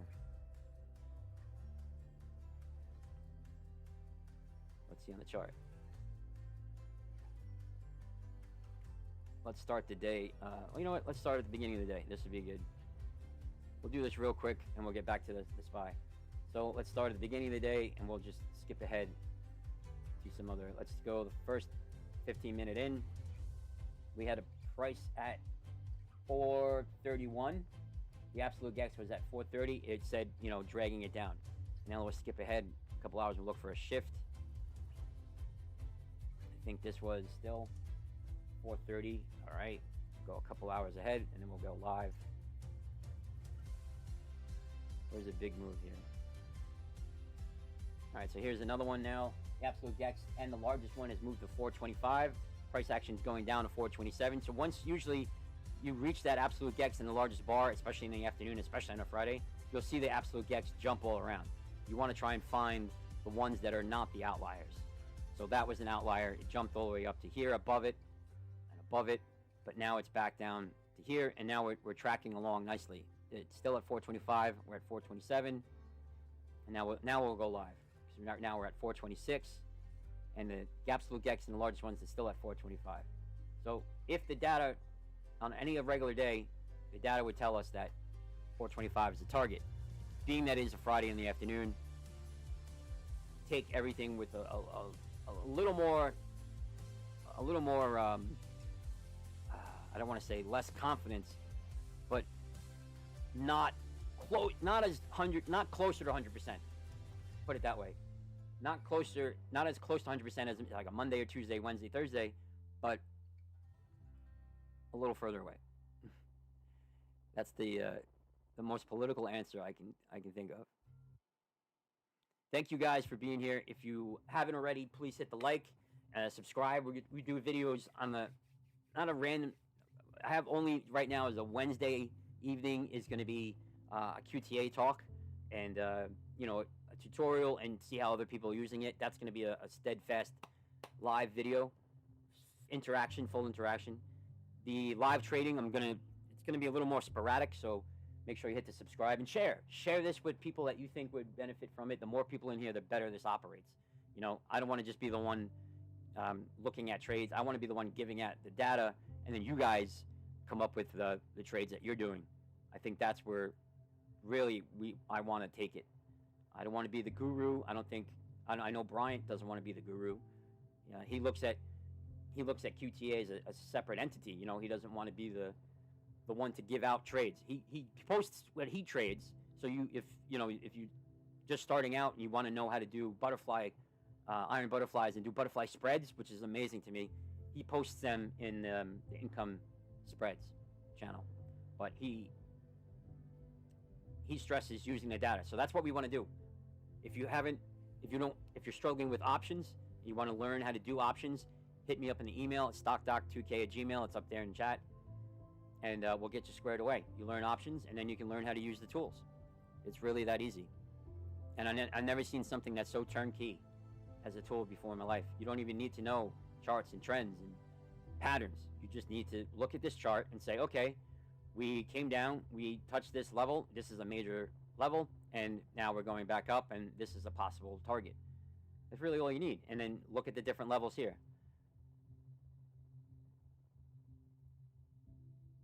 All this we can get into another time, but I'm just going to stick. We have an hour and 17 minutes left to the trading day. It's going to get a little funky in 17 minutes, so we want to try and be prepared. I'm going to open this in another window. Funky, funky, funky, funky.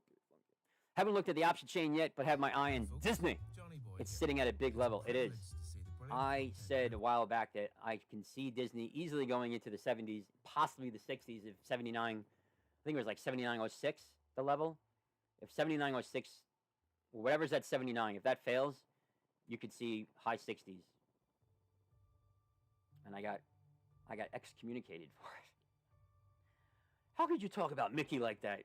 Mickey's not going into the 70s. But when we look at the chart, hang on, I gotta set this up so it's easily accessible.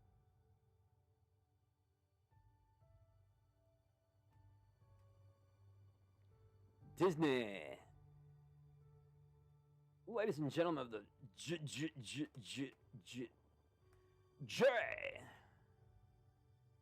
Aha. So we did hit 79 a few days ago. Disney was very kind to me. And this was the pattern that I introduced way back. This, let me get in the weekly. If you're thinking of Disney, when you think of garbage, think of Akeem. This pattern is essentially a bearish continuation pattern. You have a strong move down, a high bounce, then a middle bounce, and then a slightly higher bounce. It's the same, not really the same theory that Head and Shoulders goes on, but it's similar. It tried really hard, and then kind of gave a little bit of effort, and then tried medium. It's just juggled. It's the same small, medium, large attempts to get higher, and they all failed. And I think there's an actual, if we look at the actual price action, there's even a little smaller of a mountain. I'm going to turn off the high beams here.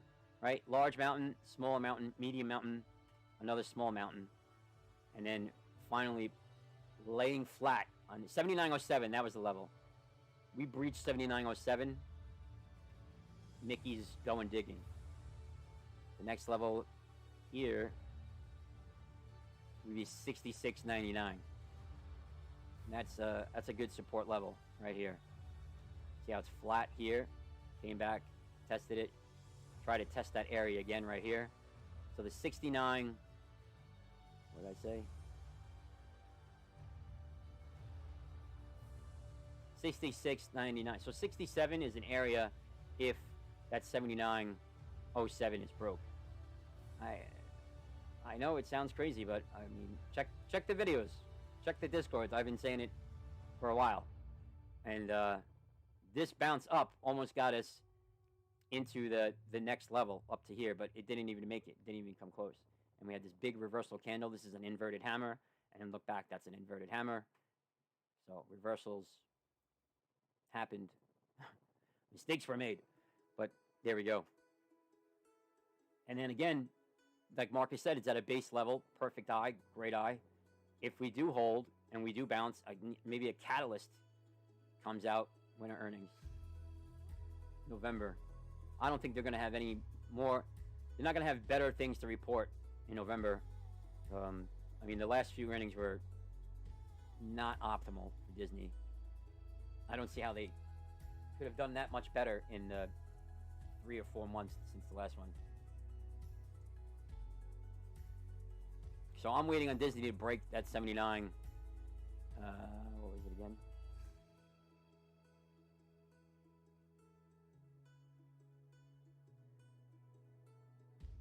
What was that level?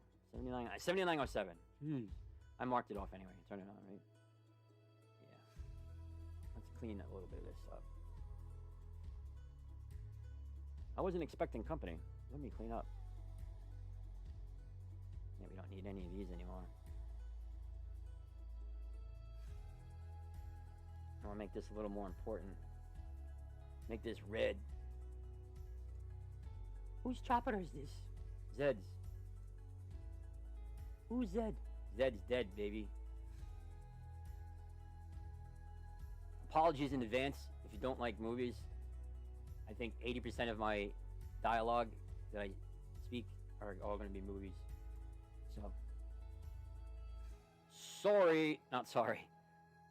All right, let's get back to what we were looking at on, what was it, Tesla? Tesla, yeah, this is all. See, now, this looks crazy to you, right? But when we're on the weekly, all these lines give me an insight to where contention was. So I know that right now we're in a point of serious contention because I drew all these horizontal lines. Or maybe that's just an excuse for having all these lines up there. All right, so we're still kind of battling with this level. And this, speaking of level, is this level? Yeah, that's good.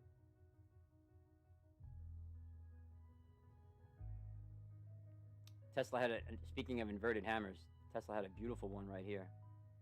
Shabing. If you don't know candlesticks, that's okay. There's, I know someone who teaches great courses on candlesticks. And it's a short course because a lot of it's homework. You do all the work. No, but really, it is just learning and studying, looking at charts and cheat sheets and compiling them into trades. So if you are interested in it, hit me up with an email. Any questions, really? StockDoc2K. StockDoc2K at gmail.com. Or our Discord. I keep forgetting. Our Discord here has a icon. I think we're going to have a logo contest because I have to settle on a logo. So it's 101stocks.com is the name of it for now. We're going to probably change that. You get an invite. Copy. I'm going to copy it. All right, it's copied. Run it. Run it. It's taping. Quote from another movie that I saw twice in a row when I was in the hospital. Keanu Reeves, classic. Sandra Bullock's first on-screen success, I guess you call it. Speed, if you haven't put it together. So we like to fill. We have a lot of filler. I use a lot of cheesy entertainment and filler in between because sometimes staring at lines, we're not just going to sit here in silence. We like to have a little fun while we're doing it, right? I mean, you go to work and you want to enjoy it somewhat. You know, you'd rather be home watching The Price is Right, I guess, but you like to enjoy the people you work with, kind of make it fun. It's part of your day. Like, why try to sever that from your life? Oh, speaking of severance and working, great show on Apple TV is Severance. It's literally like what we just said. It was the guy goes to work. He lives two lives. One life is strictly at work, and the other life is strictly at home. And you think, oh, what a novel idea. I just get to live life at home. But you could see how that creates an imbalance. And drama ensues and completely weirdness. It's a very, very weird show. If you're into weird, dark comedy, and that's for you. So come for the TV and movie recommendations. Stay for the stock price action. So we're looking at Disney here. Disney's having a solid bounce day. This is the level for the day for Disney. And then we'll just zoom out one by one and see. So we had a nice V bottom here. Came down, touched 79.22. I know I erased all my lines and I'm just drawing them again. If we break 81.13, this would be a nice easy move upward. But I still think that this level, if this level holds, next week we see another attempt at the 79 level. That could be disastrous. Or good if you're into puts, like I am. But this is another, like we were saying earlier, like a ladle or a like a spaghetti spoon, whatever. You have a big rundown and a slow rounded bottom. It creates a point where it's make or break at the beginning of the cup of the ladle. So right here, that would be your make or break. And right now it's, well, I don't know which one make or break would be because you could play them both ways. But a point of contention. Breaks here, we see higher. holds here or gets rejected here, you see lower. Basically, that's how everything goes. You create levels. When it breaks, you play the up. When it rejects, you play the down. This song seems to be on repeat. Or heavy rotation, as they called it in the music, the radio business. I was in radio for a couple years back in college.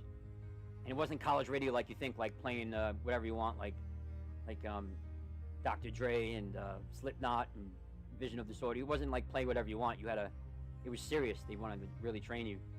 It was all oldies, like 1940s, 50s, and a little bit of maybe some 80s in there, but they really taught you how to do it. Sorry for digressing. So this is the same thing we were just talking about. We have the big handle and the big spoon here. This is less of a rounded bottom, more of a V bottom. This is an inverted head and shoulders. You have a shoulder here, a head here, and a shoulder here for higher. How much higher? Let's measure it. So we have the neckline here. We go from the neckline down to the head. Some of you that are in here that took my courses, you're going to like, oh yeah, I've heard this 1,000 times. But now we're applying it. So you go to the highest point of the head, down to the neckline.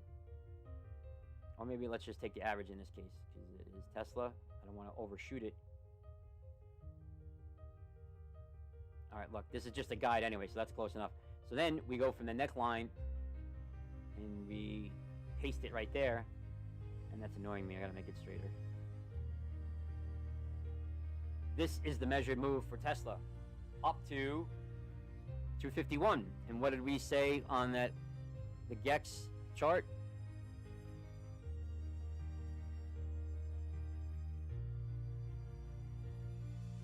Don't worry, computer. You can move as slow as you want. I don't have, I'm not recording this or anything. No one's really watching, right? So we go back to the chart, and we have 250, the absolute Gex, with the largest Gex bar right here. That's confluence. 250 is a hard target. Not as hard as if Max Payne was in there as well. That would be 100% to me. 100% confidence, not 100% guaranteed trade, but a really big confidence. So let's see. The measured move is carrying out.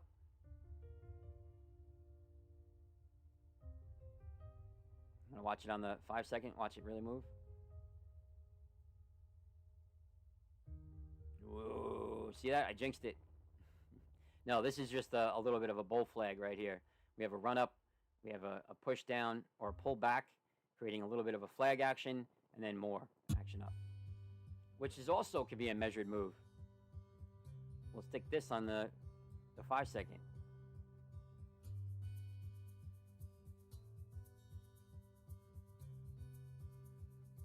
If this holds as a flag, it can go up. If it fails, we can go back down to right here, 249.79.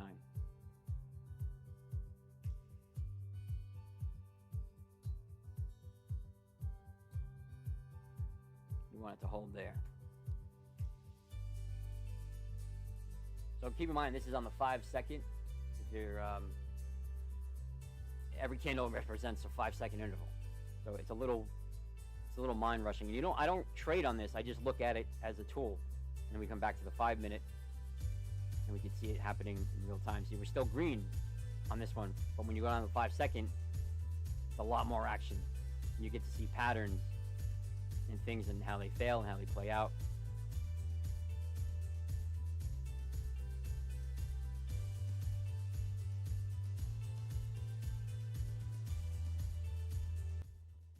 Anyone vote for different music? How about that?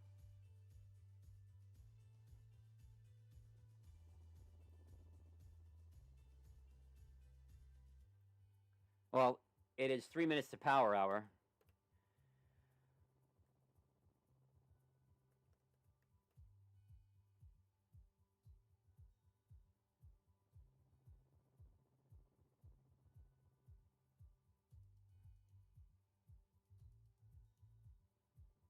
All right, let's switch this up.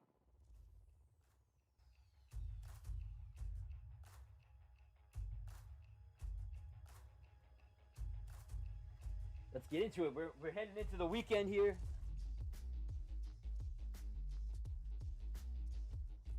we're playing Tesla to any side, really. Some people in puts, some people are going to take calls, but we're in watching Tesla, see how it plays out with the charting and the data. And again, data on Fridays is very less reliable. I still use them as guides, and so far the guides are helping us to see the direction.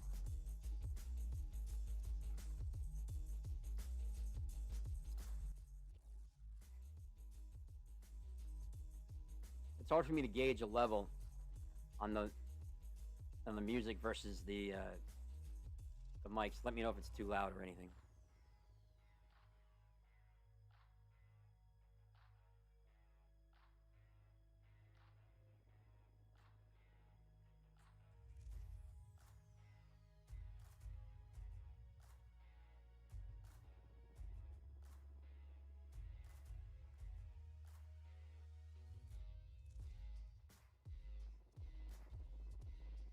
I'm digging this.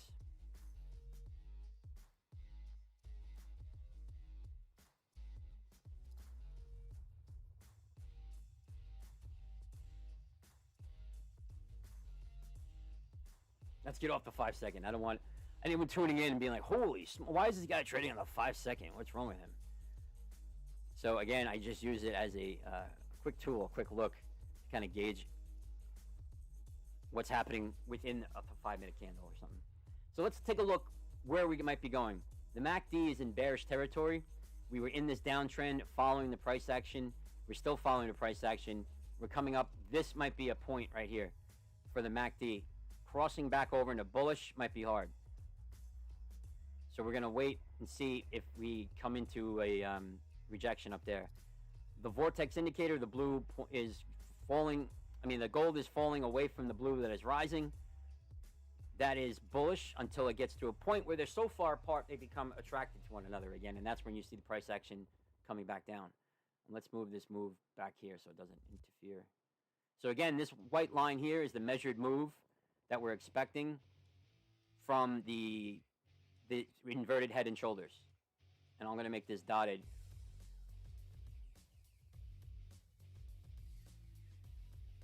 There we go. So if you see a dotted vertical line on my charts, that's a measured move. What's an expected move? If it's a dotted line in a diagonal fashion, that's something that I've created out of a thought in my head using data, not just randomly, but it's not an actual level. It's a predicted or expected or possible outcome, I should say. Yeah, this feels a little right for power hour on a Friday. Keep in mind, if you guys want, there's going to be a tutorial on QTA at 4:30 today. We're going to do from A to Z, and we're going to get some people in here that have traded using it. Hopefully. I should probably plan a little more ahead. This is all kind of like impromptu because I got out of the hospital on Tuesday night. And Tuesday night into Wednesday, I had to hit the ground running trying to catch up with all my clients and stuff and letting them know, updating them what my condition was. But we're trying to put this together, and it's going to be great. I really do think it's going to be great. It's going to be huge. It's going to be huge. Every Wednesday, we're going to do quant trading app tutorial. There's another tool that's going to be coming out really, really soon. And we're going to have that to go over. They are two completely different tools for two totally different types of trading. QTA is the easiest one that I've come across for day trading. I mean, it just gives you the levels and you trade by the levels.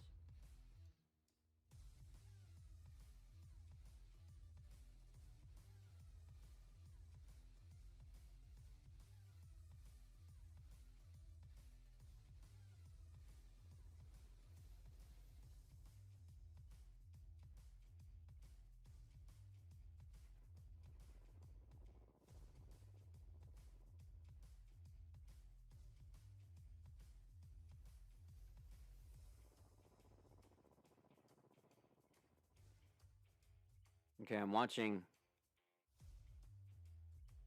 I'm watching the SPY on the other one. Let's flip it back to here. Okay. So SPY found the bottom. Right here. Coming back up. This is the next point of resistance here. We may have a range into closing. Volume is not... oh, yeah, no. I take that back. On Tesla, the volume is holding. But as I came across some other stocks, it's... Nvidia looks pretty good, too.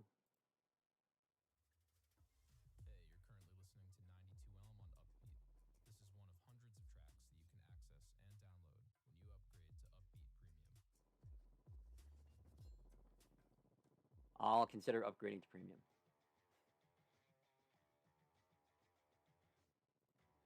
Tesla.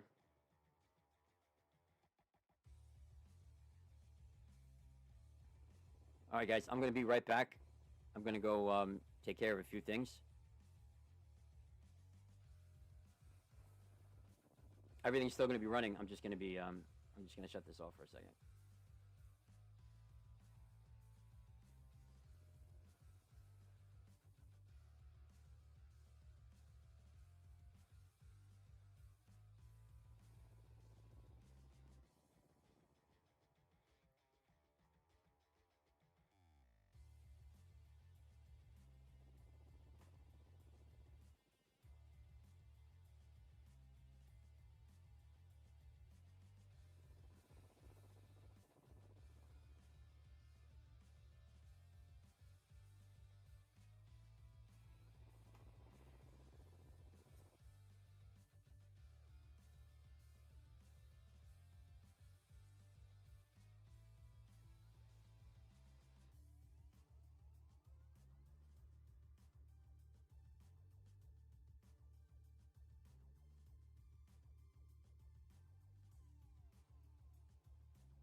sorry about that. I had to take care of a few things. I had to check my blood sugar, check on what meds I needed to take.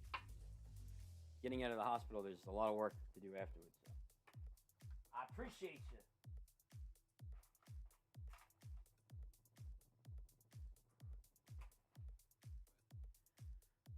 All right, where are we? Tesla.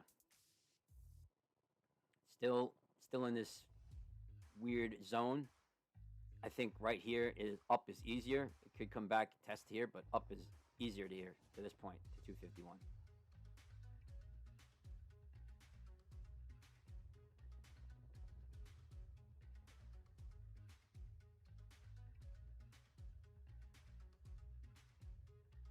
This has to hold for any chance of higher. Because if this breaks, 248.25 is in. If that breaks, 246 again. Tesla on Fridays is fun, also super risque.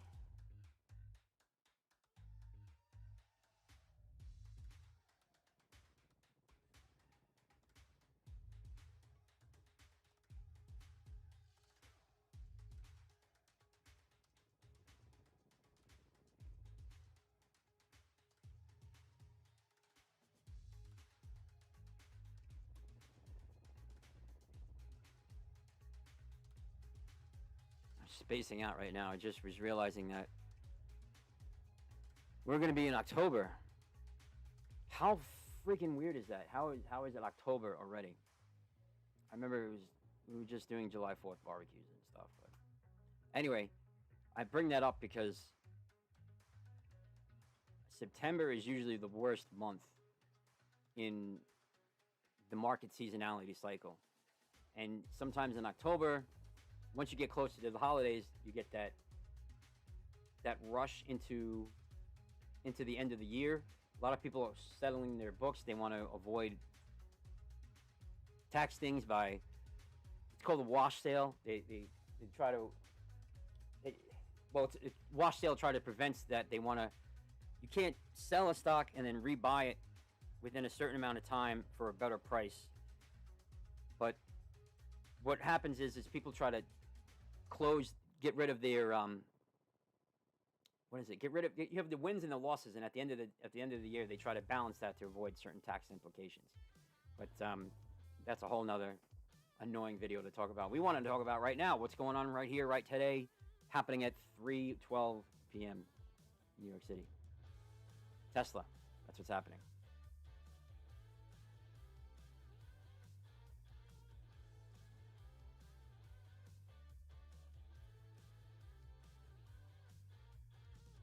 Okay, how do we skip here?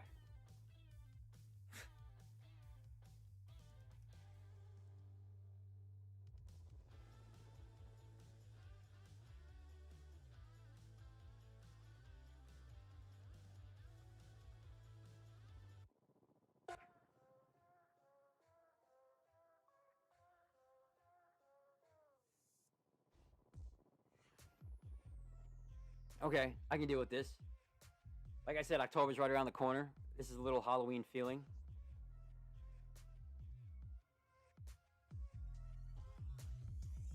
This is what's going to happen.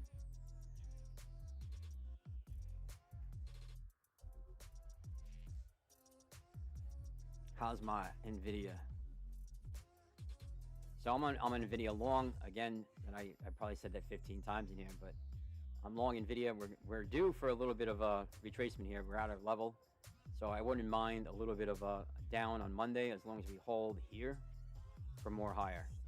And it's going a little slower, at a slower pace than I really wanted. Let's see if that matches up with the creepiness. Hey, how you doing? Touching you. Yeah. So we put it back here. All right, so looking at this, it's still a little slower. I really might have to roll. I have October 6th calls at 460 or 465. I might have to roll that.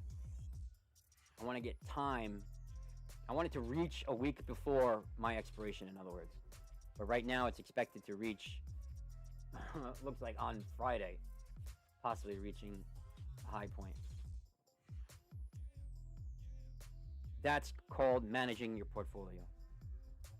SPY still kind of tracking upward. And Meta. Meta is in a nice fork that I drew about a month ago. And when I checked it on today, I was like, holy smokes, I have a fork here. But we ran up, we came back, we tested the center line, and we tested it again. So you know what happens when you have a double touch. And speaking, I wrote a note here, zero volume. Zero volume is right around here. That might have something to do with the volume where's my volume profile? Weird things happen sometimes. It's not worth fighting over. Why it happens, just fix it.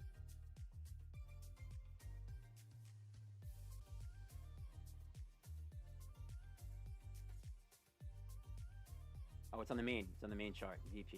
Okay, good. I was like, man, did they get rid of it? So the volume profile is something that measures volume by price rather than the volume on the bottom that measures volume by time. So when you incorporate the two of them, you can find gaps. So I wrote this a while ago, zero volume. I said zero twice because I guess I may have wrote this back here, seeing that there was a gap and it'd be going through this gap easily. That's probably why that's there, zero volume. And now we're here. We're at the higher volume because we consolidated here, creating more volume at this price level. So now this becomes an area of support and resistance.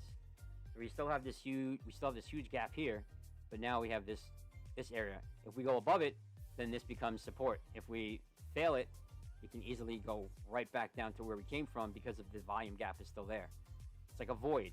You fall through voids and you land on support and resistance. Pro tip. Let's check on Walmart. Walmart held at that 159.19. Let's see how that looks in the bigger picture. Why did we draw that? Had to touch somewhere. All right. Okay. Big hammer candle right there on the 4 hour. Big hammer candle. Let's see how the day looks. We got a huge bar with a wick at the bottom. Yep. Wick at the bottom just touching this. So with big red moves come big green moves, right? And what was your call again? 160 call. So you were going to take an in the money call.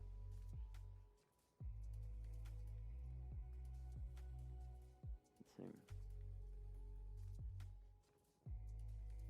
Man, why did I not read your full comment?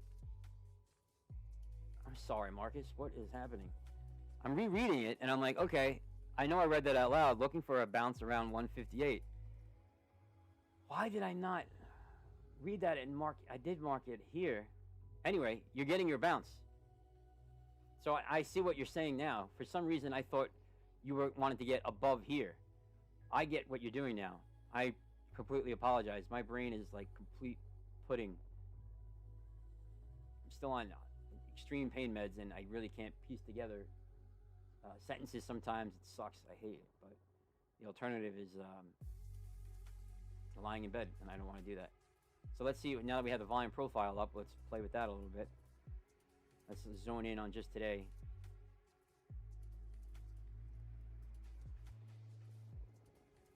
The next target is 161. And QTA, let's see. Is anyone in here from...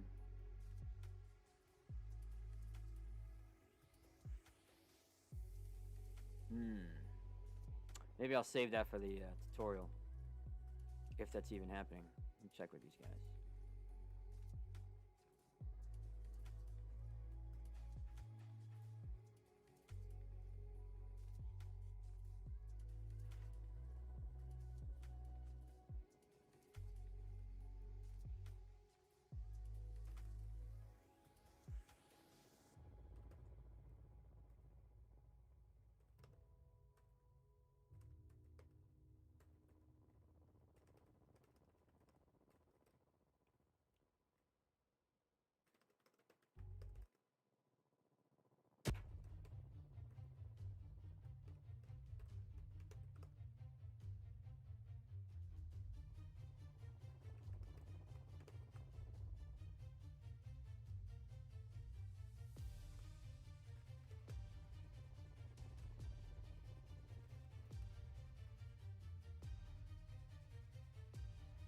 Sorry, guys. I'm just writing a little bit to someone. Let's check on the minute on Walmart.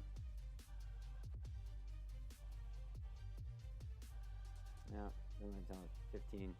All right, we have a doji candle here on the 15. It's hitting resistance right around here. Weekly close at 159.68. So I think, again, waiting for Monday, Marcus, that would be the way to go. Tesla. Tesla's also has a doji, and this hammer here, this is a red hammer, inverted hammer. Even though the wick is down, is usually considered a reversal. If it's at the top of a trend up like this, could be a reversal down.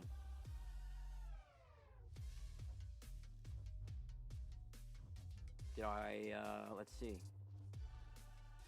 Oh God, I still have I have a put in Tesla. A 245 put.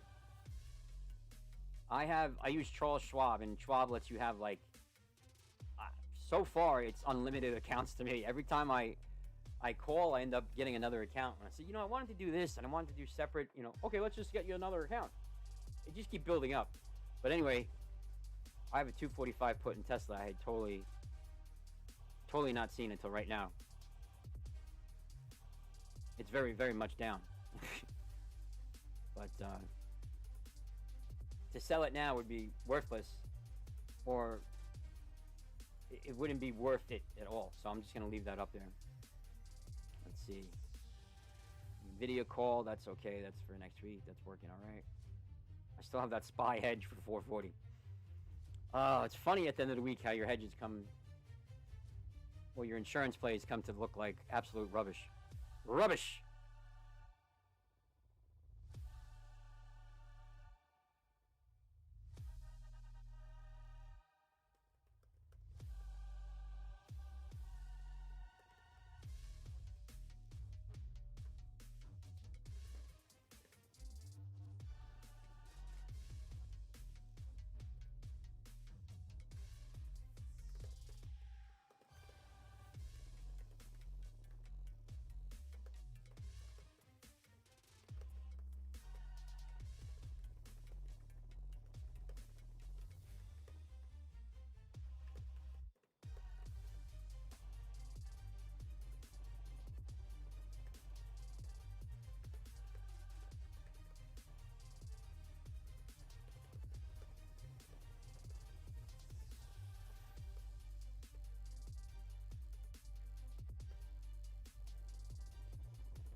How did we get from heavy metal to this?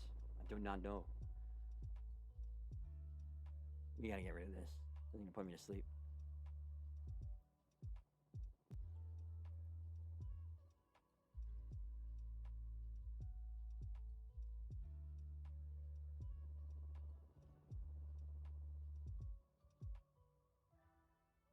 How about this? This is called New Energy. Sound roll. I like it. New Energy. MusicVine is the essential music licensing platform for pro filmmakers. Discover the world's top composers and songwriters with industry tools that speak copyright-free music rules. Visit MusicVine. Yeah, we're on a shoestring budget here, so I'm not paying for a license to play Pantera or anything just yet.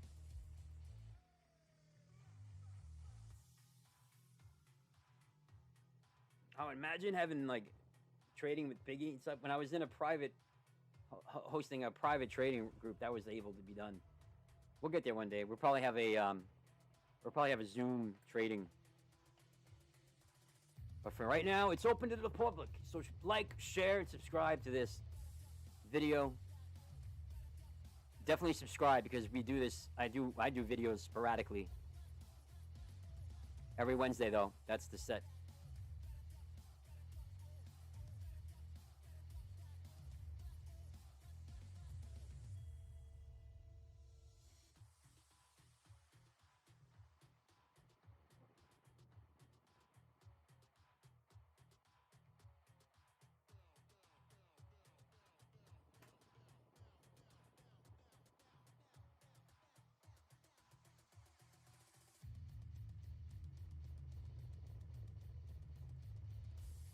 Really need some more people in here to chat it up. But that will come in time. Nvidia's holding there. SPY. SPY could have just done a nice little retracement. We could see a sell-off here. Let's see. All you need is $1 and a dream.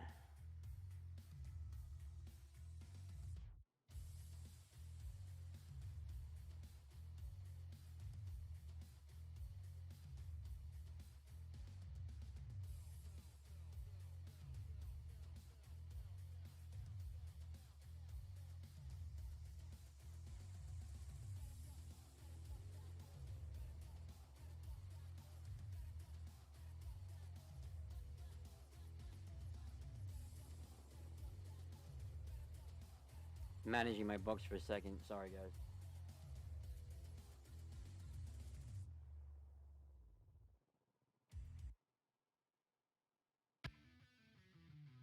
All right. I think 425 is not out of the realm of possibilities into close.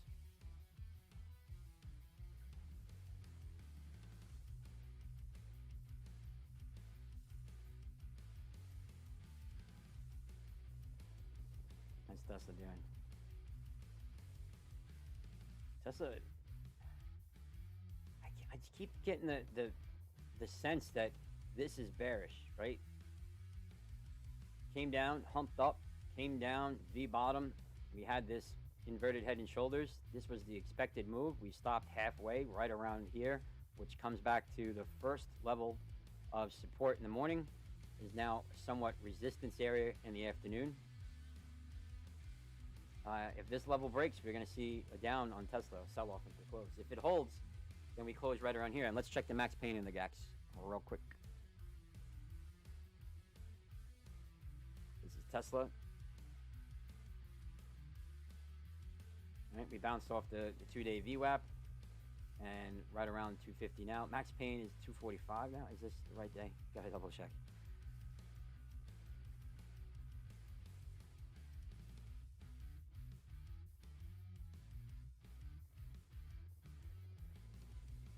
All right, and now let's check any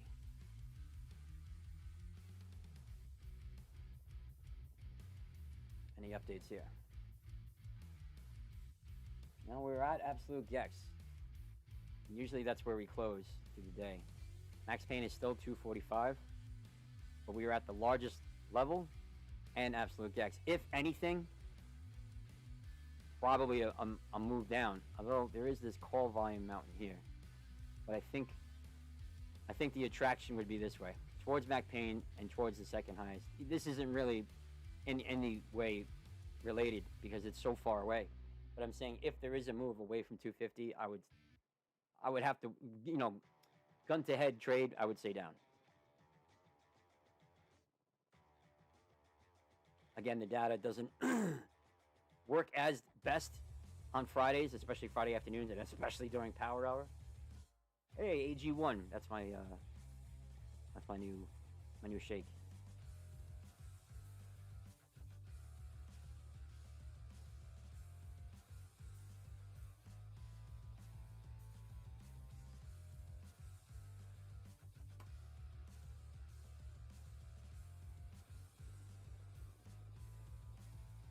I really want to I really want to finish off the day in this video, but also I want to cut it early I gotta take care of some things before the 4:30, if we're even gonna have this tutorial. Some people ask for it, and some people can't commit. That's okay. Things happen.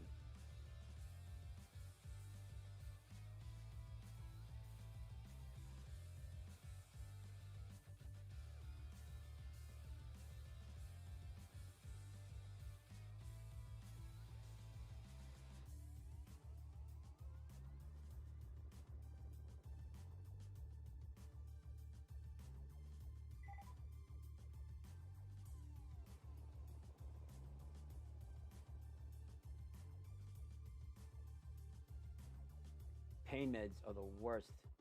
I mean, they're the greatest. Don't get me wrong. I'd be in suffering pain right now. I have full staples in 4 different incision spots, but 4 sets of staples. There's like 12 in each. But it just messes with your head so much. That's why I'm keeping my trading small. You know, they say don't drink and drive. You can kill yourself and others.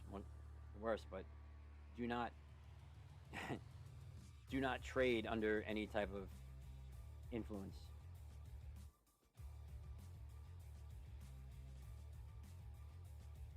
PSA.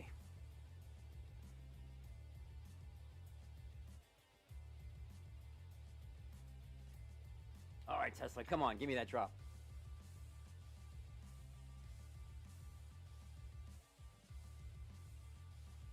Now this is where we drill down, right? We're seeing this regular bar here. I want to see some action back and forth, what's happening. So this is on the minute now. We had a large green, large red. Like I said, big green bars bring big red bars. Big red bars bring big green bars. And that's where volatility comes from. Let's see how much of a green bar we get out of this. I would like to see this fail and come down here. Now let's drill down. Let's actually just cut it in fourths. Let's go to the 15 second. Let's get really down there. All right, everything looks kind of bullish here. I'm going to wrap around the mound, break through here, and then test the 249.38.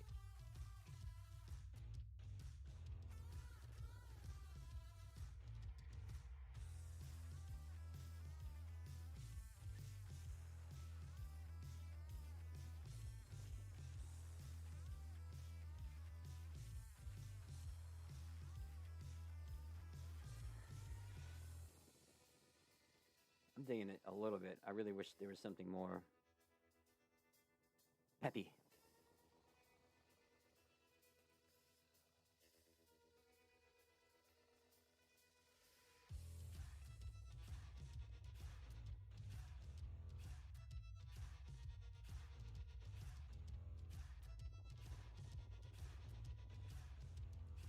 Okay, switch up.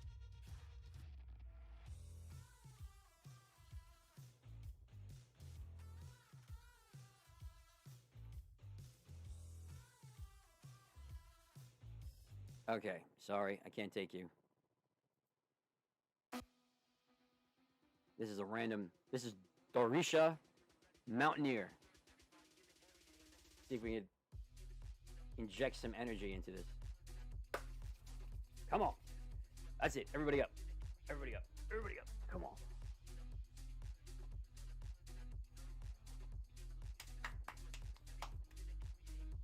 Let's do some stretching.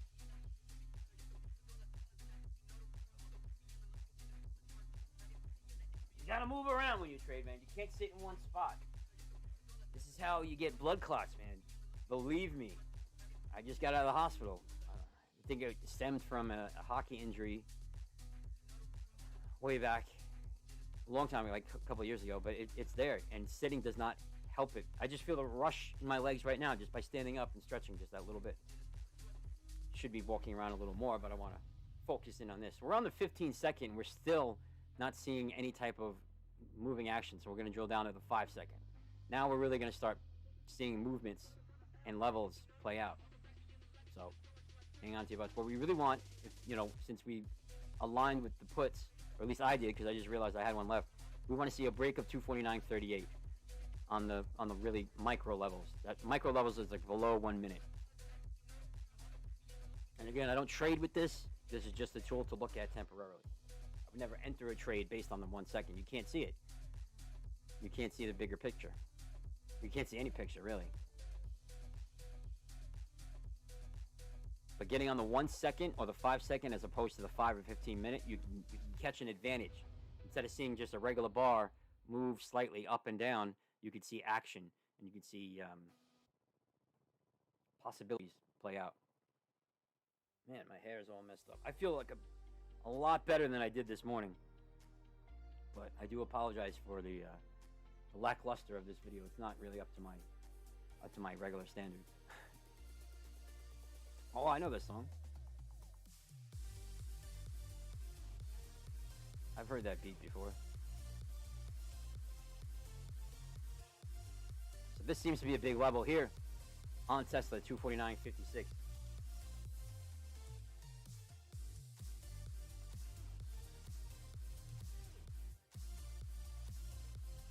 Yeah, you know what? I think I made a decision. I'm gonna cut this video short. I don't think there's many people in here anyway that would mind. We're gonna take a break, and we might be back with a tutorial later tonight, or just a discussion, you know, on using quant trading app or any other tool that people want to talk about. But it will be focused on quant trading app for sure. I just have to make sure there's enough people in there. I just want to see this break first before I turn it off. I want to see a break. I'm looking for that breakdown. So we have a large mound here, a medium spike here, smaller spike, and this spike. So we have a downtrend happening right here. And if you don't see that right away, let's just do it like this.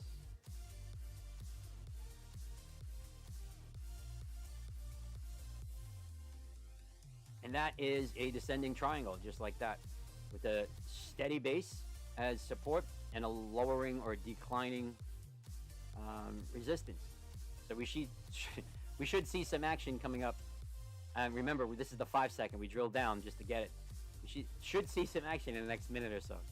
Wow. Again, apologize. Pain meds.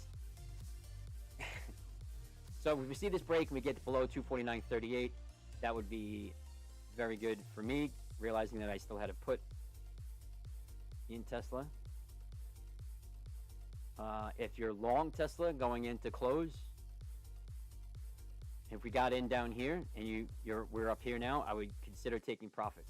We're getting down to the next 23 minutes, the last 23 minutes, I should say, in close. The vortex indicator, they're coming back. See how they went far apart and they get attracted again? Back tested right back here. They grew apart. The gold was on top. That was the trend coming down. As soon as they turn the corner and start getting attracted back to one another, the trend goes up. And the trend went up until we hit here. They went apart, but we still consolidated here. So now it's in a decision mode as it consolidates. Could go up, could go down. Continuation would send it up.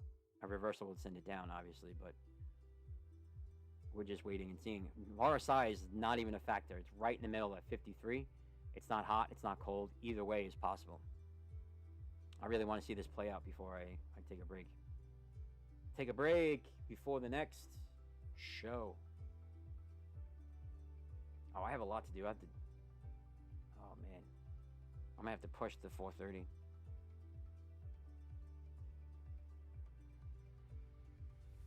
We'll see. Hit subscribe, everyone, and you'll get alerted when the next video is. And it'll be about quant trading, and it'll be about a tutorial for it. And I'm so excited. We had our first three, or at least in this arena, our first 3-year annual sign-up. And it's really the best one because you pay for 2 years and you get 1 year free. So it's 1 year free. I mean, if you can't see yourself not using this every day, which, like me, I see myself at least checking this once a day. Even if I'm out doing something, I'll paper trade it in my head and I'll come up and I'll just look at the levels.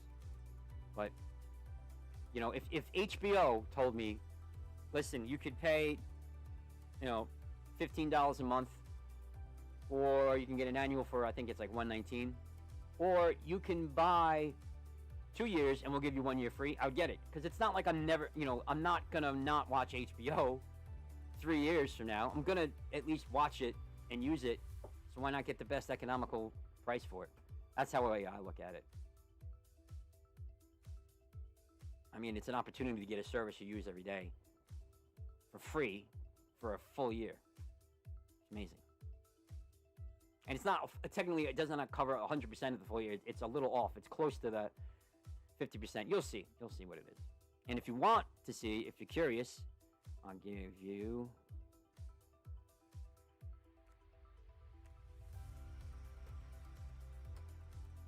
This is the pricing for quant trading app right there. And if you want the special,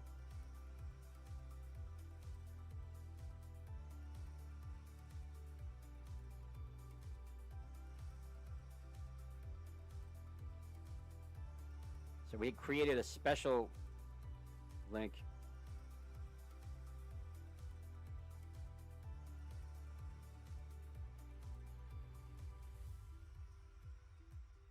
That's the special link for the 3-year. We're not sure how long this is.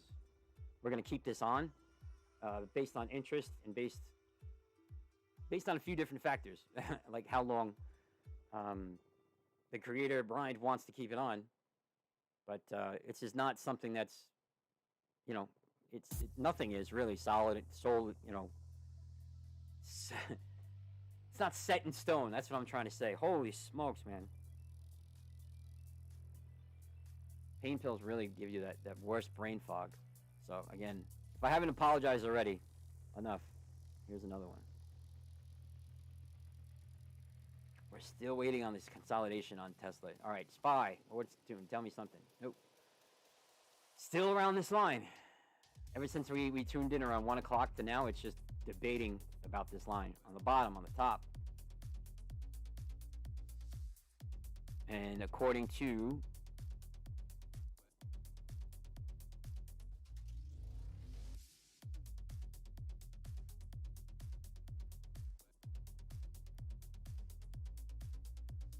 Let's check in with the SPY on the volume chart here. Oh, this is the quant chart. Let me get...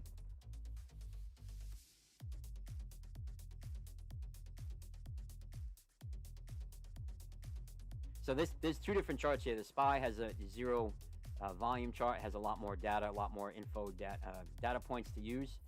Right now we're just bouncing off this previous pivot line, and I want to go back and check because it is different data. What's the SPY look like on the quant?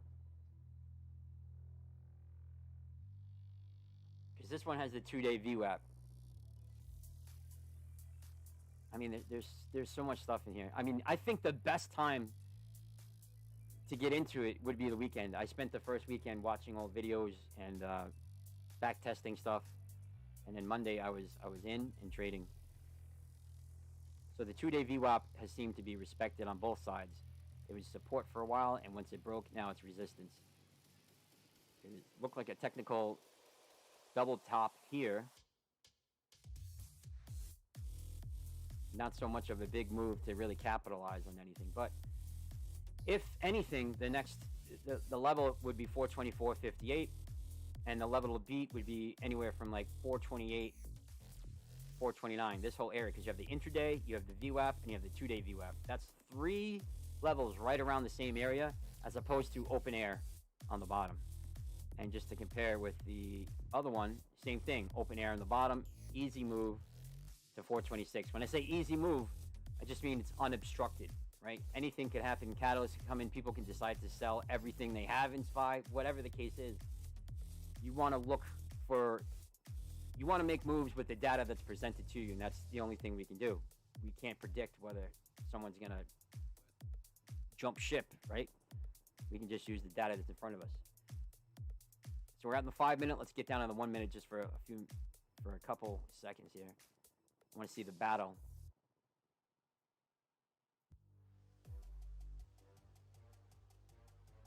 Now that's the 15-second. I only drill down to this because I want to see the battle, the confrontation between the price action and the level. Because here you can see actual breaks. Each bar is 5 seconds, so it moves a lot faster. And I can't say it enough, I don't trade on the micro levels. I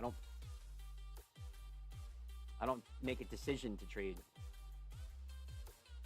But it's just, especially around the levels and reversals, this shows you before the 5 or 15 minute though. See now the MACD, we crossed into bearish territory and we stayed there. We came back up, we got rejected again. We're still bearish. That's a big data point right there. The MACD is bearish. It will insinuate or, you know, lean towards the possibility of the price action staying bearish.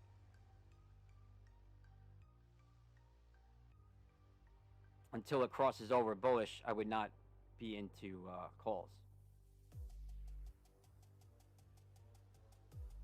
I'd rather wait and then wait a little more before getting into a trade rather than jumping in trying to catch that extra, you know, 5 cents or something. I'd rather wait for confirmation, have a solid trade that I can be comfortable and confident about, rather than trying to, oh no, I missed my entry. You know, I even give up, you know, 10 cents, whatever. If when I get a move, it's going to be a $2 or $3 move. I don't scalp. I'm not saying there's anything wrong with it. I just don't do it that way. So I wait for confirmation. Market's always open. You don't have to try and get cute. Trying to make an extra few pennies off of $1,000 is not.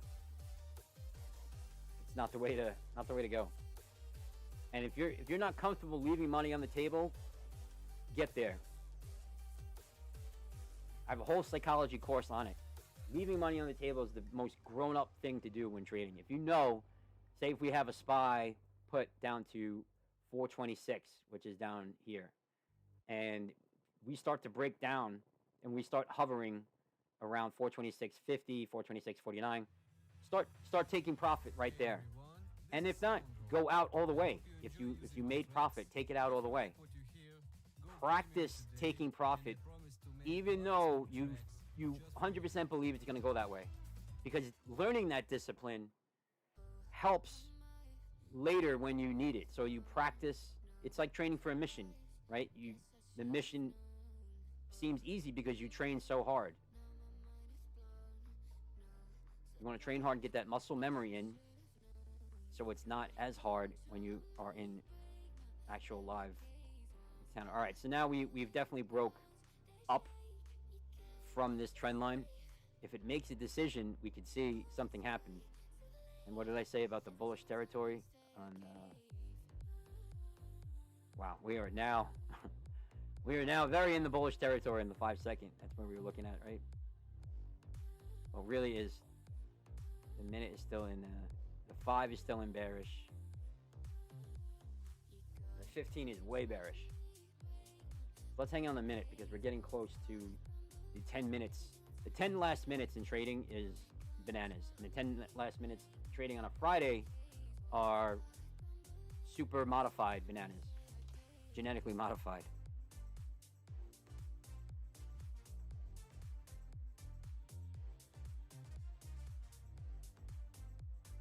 So if you're just popping in, thank you for stopping in. Please consider leaving hitting the like button and subscribing. We do random videos. We do tutorials. We do live trading from now on. I guess I'm going to do some more live trading. Hopefully not on as much pain meds in the near future. And we're going to have a lot of fun. Look at the links I left above. There's a Discord to join. It's free. It's a open forum for my insurance clients to come and look at investing, and my investing clients to realize I also do insurance. There's trades posted in there, and we're going to pack it with invites only. But I guess if you joined this live stream, you're good to go with an invite.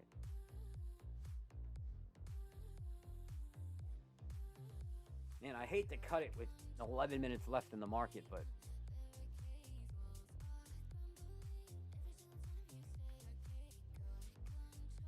maybe I'll leave this up.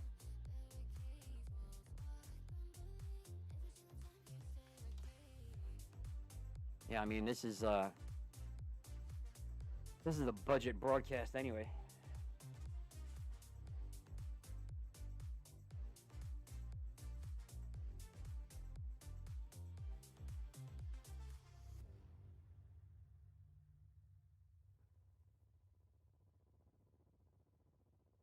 That's Tesla.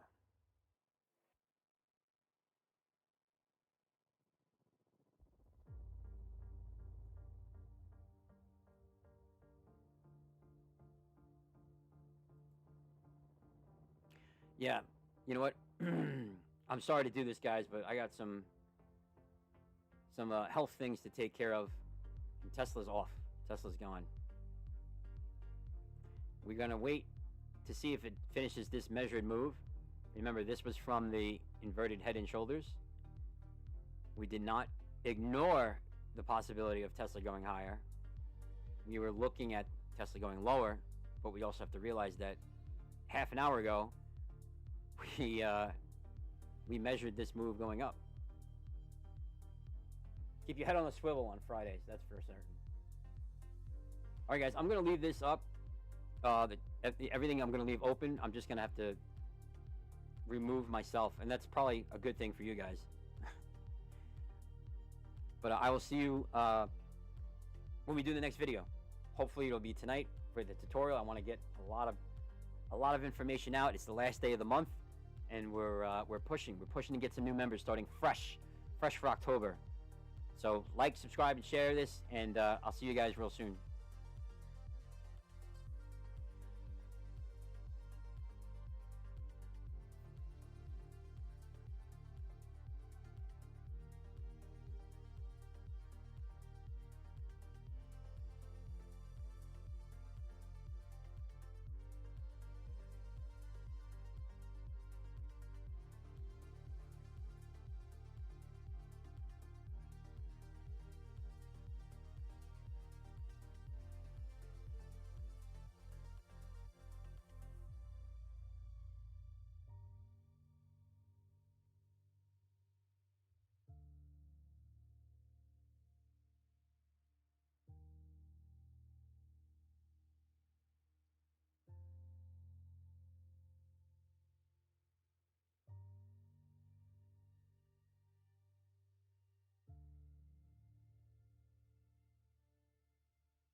Danny Boyle here.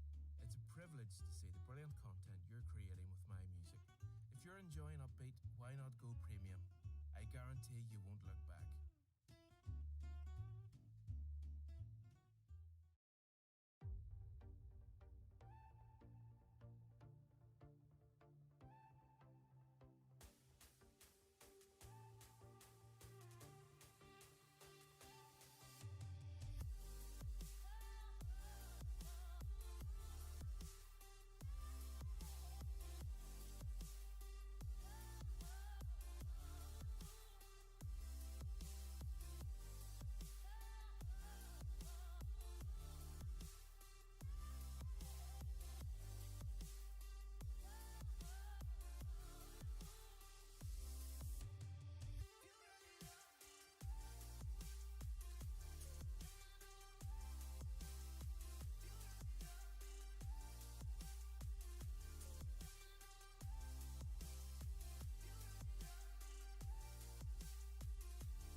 Kato here.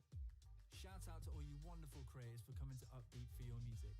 Keep doing what you do and help support us artists by upgrading to Upbeat Premium now.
coming to you from All Good Folks.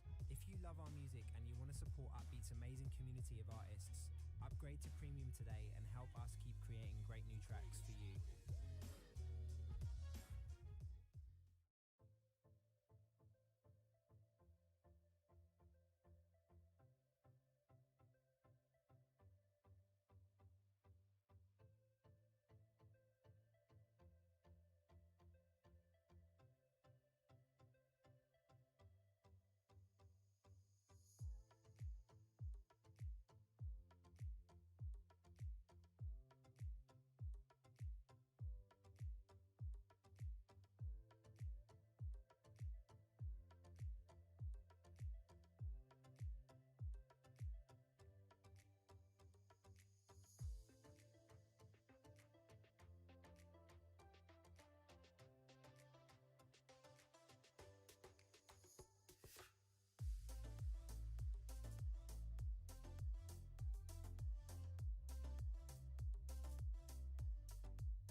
Hey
everyone, this is Soundro. I hope you enjoy using my tracks. If you like what you hear, go premium today, and I promise to make lots more tracks just for you.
Musicvine is the essential music licensing platform for pro filmmakers. Discover the world's top composers and songwriters with industry-leading search tools that speak your language. If you need music for pro video, visit Musicvine.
inspire your content.